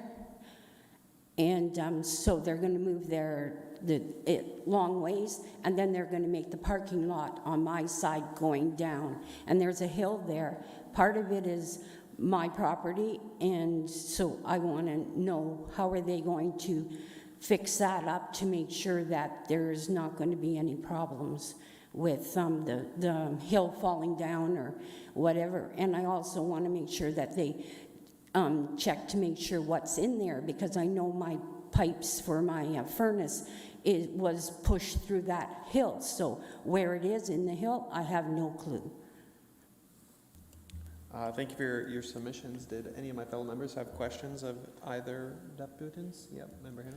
Just to clarify, so you're on either side of the property along I'm Keele? at 164. Thank you very much. No other further questions? Did the agent wish, oh, Member McCall, sorry, no? Did the agent wish to provide any submissions in response to the opposition? Yes, thank you. In terms of some of the planning matters that were brought up, we're not requesting relief from parking. We're meeting parking. We're not requesting relief from the front setback. We meet the zoning bylaw. And in terms of height, the issue with the height is the sloped roof. The building itself meets it's well below the maximum height, but the sloped roof itself has a height, and according to the zoning definition, the entirety of the sloped roof is to be included, even though it is sloping backwards quickly. We used the most shallower slope at 3 to 12. So in reality, the roof will be hardly visible from the street. And other things that were mentioned,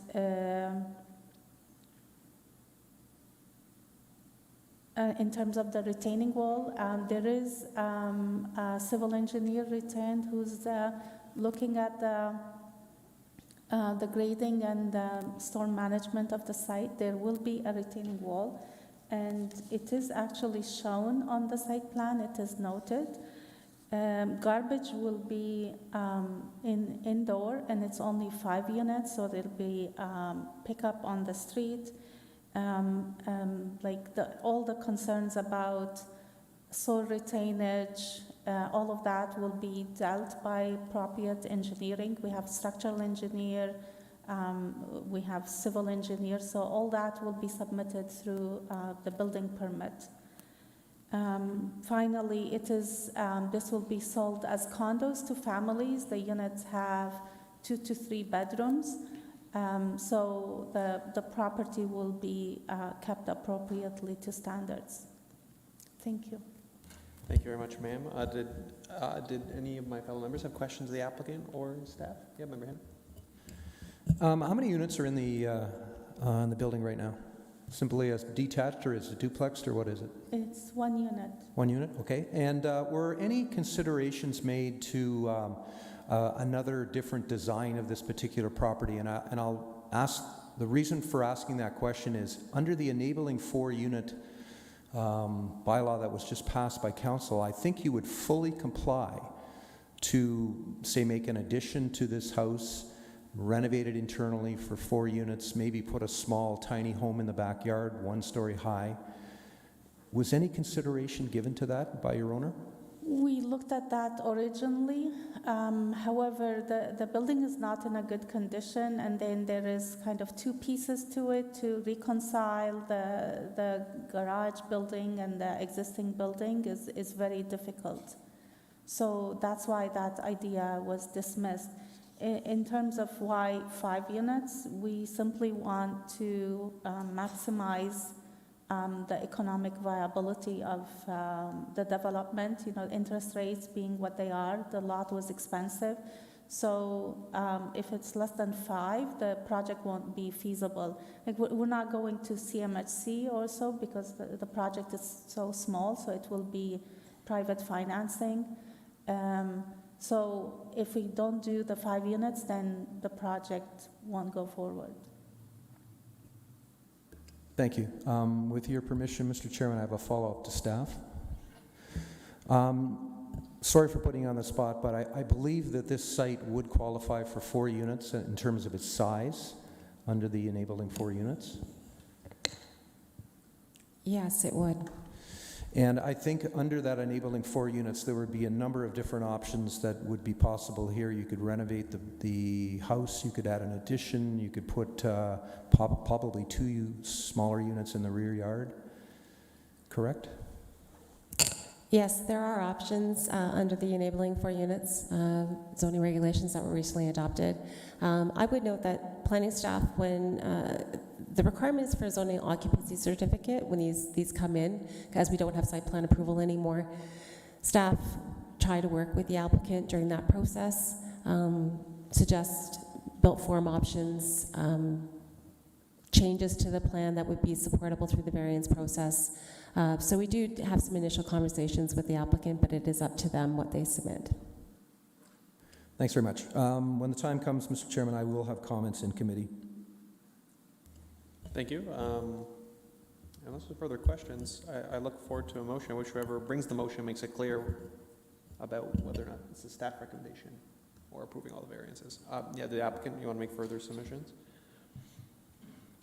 I think even if the future zoning would allow 4 units, it doesn't mean that 5 units it's a bad idea. Staff we talked extensively with staff back and forth, and we made changes to our original proposal before coming here. And simply the 5 units will make it more affordable to the future buyers. So these are designed to be affordable for families, which is something very difficult these days. Like any new unit is $1 million and upward. So these are designed as such to be economically viable, but it also economically viable for the developer, but attainable for the buyers. So, sending us back to do 4 units is not going to help the crisis that we are in and the ability of the young families to access ownership. And the variances we're asking are not huge. Staff are supporting them. It's just a deck, and that's something we can resolve and agree on. Thank you. Thank you. Can I get a motion? Or questions, Member McCall? Yes, Mr. Chair, before we get to the motion stage, I have a question for the applicant. Are these going to be rental units, or will the property be subdivided and you'll have 5 separate units all individually for sale? These will be 5 separate units for sale as a condominium.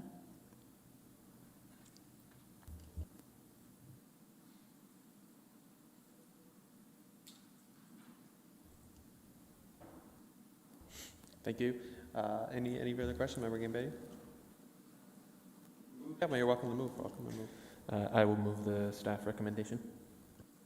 Thank you. And can I get a second for that motion? Member Santos seconds the motion. Thank you.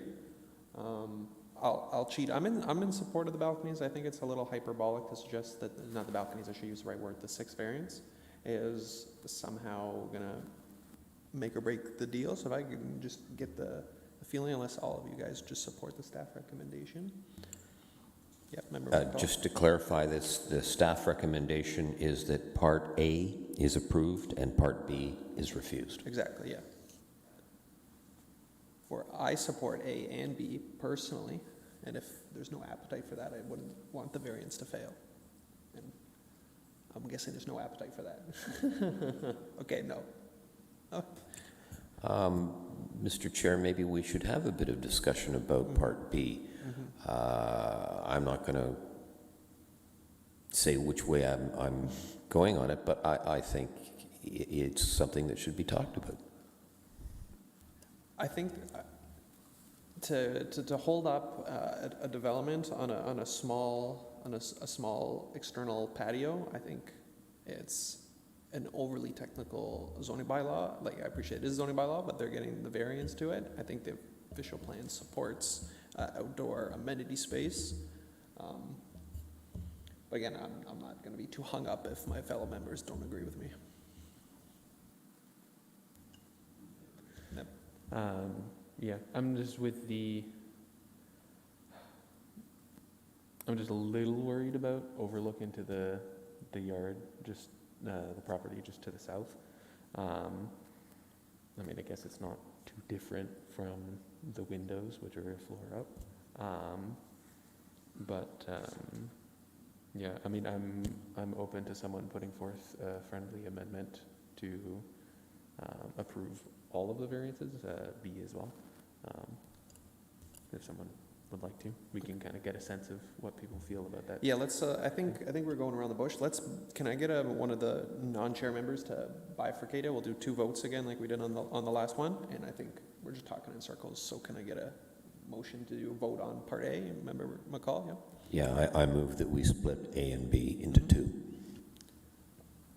And second by member Santos, thank you. So on application A, I have comments, Mr. Chairman, yeah, of course. on the whole thing. First of all, let's deal with the overlook. The applicant's taking advantage of the site development by having units facing kind of the property to the, I'm going to say to the south. It's kind of, they're acting like they're rear yards, and they're only 2.6 meters away, and they're also 11 meters up, or almost 11 meters up. If you own that property next door, you're going to have a wall facing you with windows, notwithstanding there's now a deck proposed, which thank goodness staff are recommending against. But the rear yard should be 7.5 meters, and it's 2.6 meters. This particular development, I'm not going to support either resolution that's on the floor. This is pushing the envelope beyond what we're contemplating here with enabling 4 units. And enabling 4 units would allow 4 units on this property, very nicely designed with little impact. The owners of both properties to the north and south of this, which we've heard from, are going to be severely impacted by this development. It's poorly designed. Well, respectfully, what you're suggesting is people should rather live in a basement of an old house than a brand new townhome. It's a little elitist to be very disrespectful with the statement. If an applicant wants to come forward and build an actual house for an actual family instead of a dingy basement, it's enabling 4 units, Mr. Chairman, sorry to cut you off, would allow this development to actually be demoed. And you could have a house with 2 units in it, you could have 2 units in the backyard, you could have all sorts of things that would not impact the abutting property owners. The variances that are being applied for here, in my view, fail on 3 or 4 of the tests. It certainly doesn't meet the intent of the zoning bylaw. You got a narrow lot here, which is causing what you're seeing. And there's going to be impacts. It's not minor. Anyway, you guys carry on. It's going to be a recorded vote. Thank you. yeah. So we'll do a recorded vote. So on A, unless anyone further comments. Sorry. Yeah. I thought we did. Yeah. So on A, all in favor of A, and sorry. You want to comment? Sure, member Gimbetti. Yeah. In response to Member Hannah, I think I'm sort of generally in agreement with the chair. I think that these are family units, and I'm really happy to see larger family units. You can only split up a house and add stuff in the backyard so many times. It generally creates smaller units, which absolutely there are people that need that, but I also think that we're really in need of family units. So on A, all in favor of A, which will be a recorded vote. So all in favor, McCall, Gimbetti, Pateman, and then all opposed, which is Hannah and Santos. And then on B, so we would be voting to approve B, right? So give me a hand here. Even if you don't support it, just give me a hand. If we vote yes, you're voting to approve the B part. Yeah. You know, let's make sure we get this straight. Yes. So the motion's on the floor is the staff to refuse. So if we vote yes, we're voting to refuse. Yes, okay, I got it, thank you.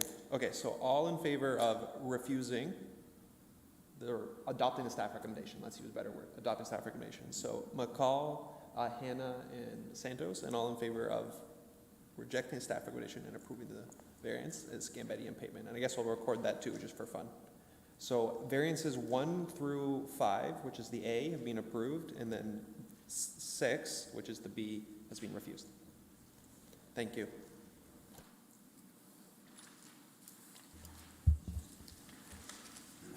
I just cognizant it has been 2 hours. Did anyone want to keep going? Oh, everyone good? Yep. Okay, so can we please get the applicant for A 2023-032, that's 55 Trillium Park, please come forward, and can staff please introduce this application? Yes, this is a minor variance application to facilitate the construction of a one-story addition at 55 Trillium Park Place. The one-story addition will be set back 2.7 meters instead of the minimum required 7.5 meters.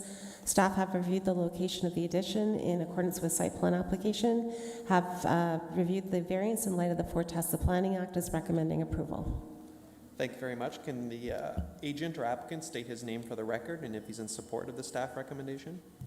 Good morning, committee. Scott Patterson from Patterson Planning Consultants here on behalf of the property owner in full support of the staff report and recommendation. Thank you very much. I don't believe there's any members of the public here to provide comment. Did you wish to provide any comments for the committee, or you're happy? No further comments. Thank you. Any questions? Very straightforward application. So motion, please. Member Santos first. Can I get moves? Can I get a second? Member McCall second. All in favor of the motion on the floor to approve? And it passes unanimously. Thank you. Thank you. At this point, we're on to consents. Can we get B 2024-007 come forward? That's 137 Queen. And can staff introduce this application? Did I miss Delos on my page? Sorry about that, guys. I'm very sorry. Queen Street, I apologize. Delgrove. Can I get Delgrove to come up forward? I put him in the wrong order. That's 006. I'm sorry, guys. I put it the wrong order on my sheet. Yes, thank you, Chair. This is a minor variance application to recognize 2 halves of a semi-detached dwelling to allow them to be dealt with independently. It's pretty straightforward technical consent. Staff have reviewed in light of provincial, regional, city policies, finds that it meets all 4, and is recommending approval subject to a number of conditions. Thank you. Can the agent or applicant state his name for the record if he's in support of the staff recommendation? Hi there. My name is Michael Serra, and I'm here from GSP Group. I'm a planner representing the owner of both properties. I have read the staff report, and I'm in support of the recommendation that staff have provided. Thank you. Thank you. Any members of the public to provide comment? No? Would you like to provide any further submissions to the committee for its consideration? No, that's quite all right. Thank you, Mr. Chair. No? Any questions, staff, comments? Member Santos? I'll make the motion to approve the staff recommendation. This is a pretty straightforward split up one property that's merged, so I'll make the motion. Thank you. Can I get a second? Member Gimbetti, second. I'll do a comment. Solicitors need to do title checks. I'll make that as a comment. And Member McCall has a mean comment too. A question actually for staff. There you go. With all the changes that have been going on over the last 18 months, and with our policy of this committee not to deal with people like Metrolinx and their requests, but historically we have had the CNR noise warnings through many, many years. So we're going ahead with the CN noise warnings on this particular application, and we'll deal with Metrolinx when and if it ever comes up again. Sorry, I'm a little confused. There are 2 fold to the Metrolinx conditions, and one of them involves an environmental easement, usually that they require. Sometimes CN does this as well. This was a condition required by the region and not CN. The region as a statutory party gets notice, right, as you're aware. Yes, Mr. Chair, thank you, staff, for the clarification. I will be in support of this application. Thank you. So all in favor of the staff recommendation? It passes unanimously. Thank you. Thank you, members of the committee, Mr. Chair. Yeah, thank you. And again, I apologize to the Queen Street people. Now it's your turn. So we can get the 007 at the 137 Queen Street to please come down, and can staff please introduce this application? Yes, thank you, Chair. This application was before you last year. Some of you may remember the application. The purpose of this application is to amend one of the consent applications for easement that was considered last year. And it is an amendment to the easement that was requested. The easement was shown as easement number 3 on the original consent. The applicant would like to amend the size of that easement and request a new easement number 4 for the purposes of storm sewer. The easement number 3 needed to be modified to increase the size of the access. Fire emergency services requires a larger space to provide that service, so that's the reason for the request for increase in size. Just providing a little bit more explanation, as I believe it was lacking in the staff report in terms of the purposes for the easements and the reason for the consent application.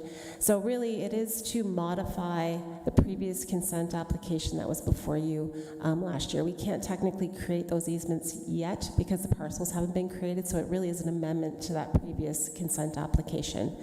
So staff have reviewed the easement request in light of policies, provincial, regional, city, finds that it meets all of those and is recommending it be approved. Thank you, staff. Can the agent or applicant state her name for the record if she's supported the staff recommendation? Hello, my name is Charlotte Lewington, and I'm a planner with GSP Group on behalf of the property owner. I have read the staff recommendation, and I do have one question, if now's the right time for that.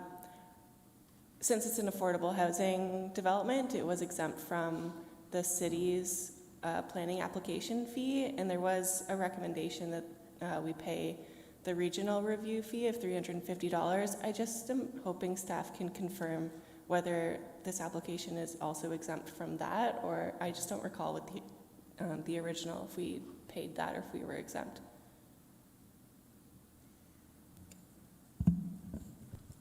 It is a regional fee. It's something they request. I'm not aware of how we dealt with it last time. If you just give me a second, I'll see how we dealt with the recommendation last time. Here, we'll just sit tight if that's okay. Thank you.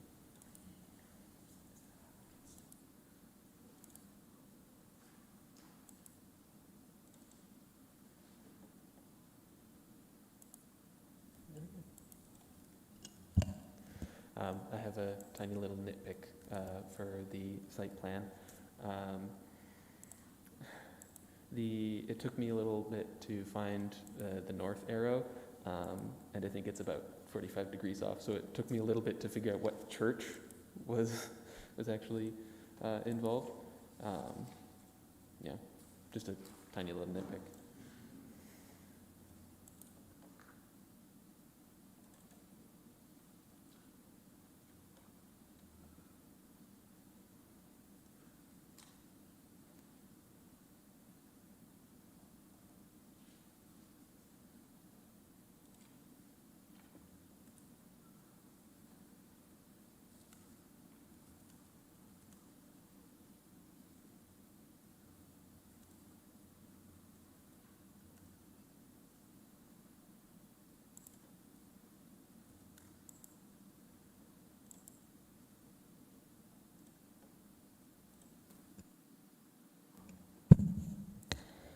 So in the previous decision report from last year, it looks like the region requested the fee as a condition, but it was not included in the recommendation. And so from memory, I can't recall if that was negotiated after, because I know we had a meeting after the staff report was done last year with all parties, and there were some changes to the conditions that we considered at committee in person. I can't recall if that was one of the changes that the region agreed to. I can't speak for the region in terms of the deferral of the fee. If we don't impose the condition, can't the region just appeal the decision as a statutory body, or am I misremembering how upper tier municipalities? I can quickly see if I can get in touch with somebody at the region. I'd hate for it to not included, and it's required, And then they appeal. so I'd rather just avoid that process. So if you just indulge me, I'll see if I can get in touch with somebody at the Take your region. time, yeah. Mr. Chairman, if it helps, doing this for 40 years, if we added the words "if required" to the end of the condition, I think that would satisfy it, because then they could negotiate with the region. That's my suggestion. I agree with that suggestion. If necessary, yes. If necessary. So then I look forward to a motion noting Member Hannah's comments. Member Hannah's going to make the motion. I'll make that motion to approve the staff recommendation as amended to include the words "if necessary" to condition 5. From Madam Clerk. I'll second that, Mr. Chair. And then Member McCall second. So all in favor of the motion on the floor? And it passes unanimously, so thank you. And then I will go back to our first applicant. I don't know if they're here. What was the property again? That was, remind me, that was Edwin? Our Edwin? Oh, perfect, he's here. So can staff please introduce A 2024-023? And that's the 423 Edwin Street. Yes, thank you, Chair. This is the application for 423 Edwin Street. It is a minor variance to permit the required parking space to be located 2.3 meters from the front property line instead of the required 6. This is to recognize the existing parking configuration and permit the construction of additional dwelling units, so conversion from a single to a duplex. This variance would not be required with the enabling 4 units. However, the applicant would like to proceed now. Staff have reviewed the variance in light of the 4 tests of the Planning Act, finds that it meets all 4, and is recommending approval. Thank you. Can the applicant or agent state his name for the record if he's in support of the staff recommendation? Good morning. My name is Fabian Cohen. I'm with NCD Renovations, and I'm support the application of the homeowner. Thank you very much. Are there any members of the public here to provide comment? Don't think there are. Did you wish to provide any further submissions for the committee's consideration? Hope you turned off. Did you push the little button again? We'll hear you. Yep. Sorry. It looks like the previous or some other homeowner did some job in the property, which has endless numbers of code violations. So the homeowner would like to make, basically there is a kind of the second unit right now in the property, which is not rented out right now, but the purpose of the homeowner is to make it legal, make it everything up to code, but we have this issue with the parking lot requirement. Thank you for that. Did anyone have any questions of staff or the applicant? I'm disappointed Member Hannah is not making a comment about the driveway width, I'll be honest. Because we did discuss this before. Is there something we can do? Because I'm looking at this drawing and he says the driveway is this size. I look at the picture, the driveway is not that size. Is there something this committee can do? And I'm sorry to extend the meeting longer. Just to answer your question, as the staff indicated, this would be fully compliant with the enabling 4 units, and if it was in place today, and I was one of the guys that suggested to get rid of the requirements, so I have no concerns. If everyone's against me, that's okay. We'll go for a motion then.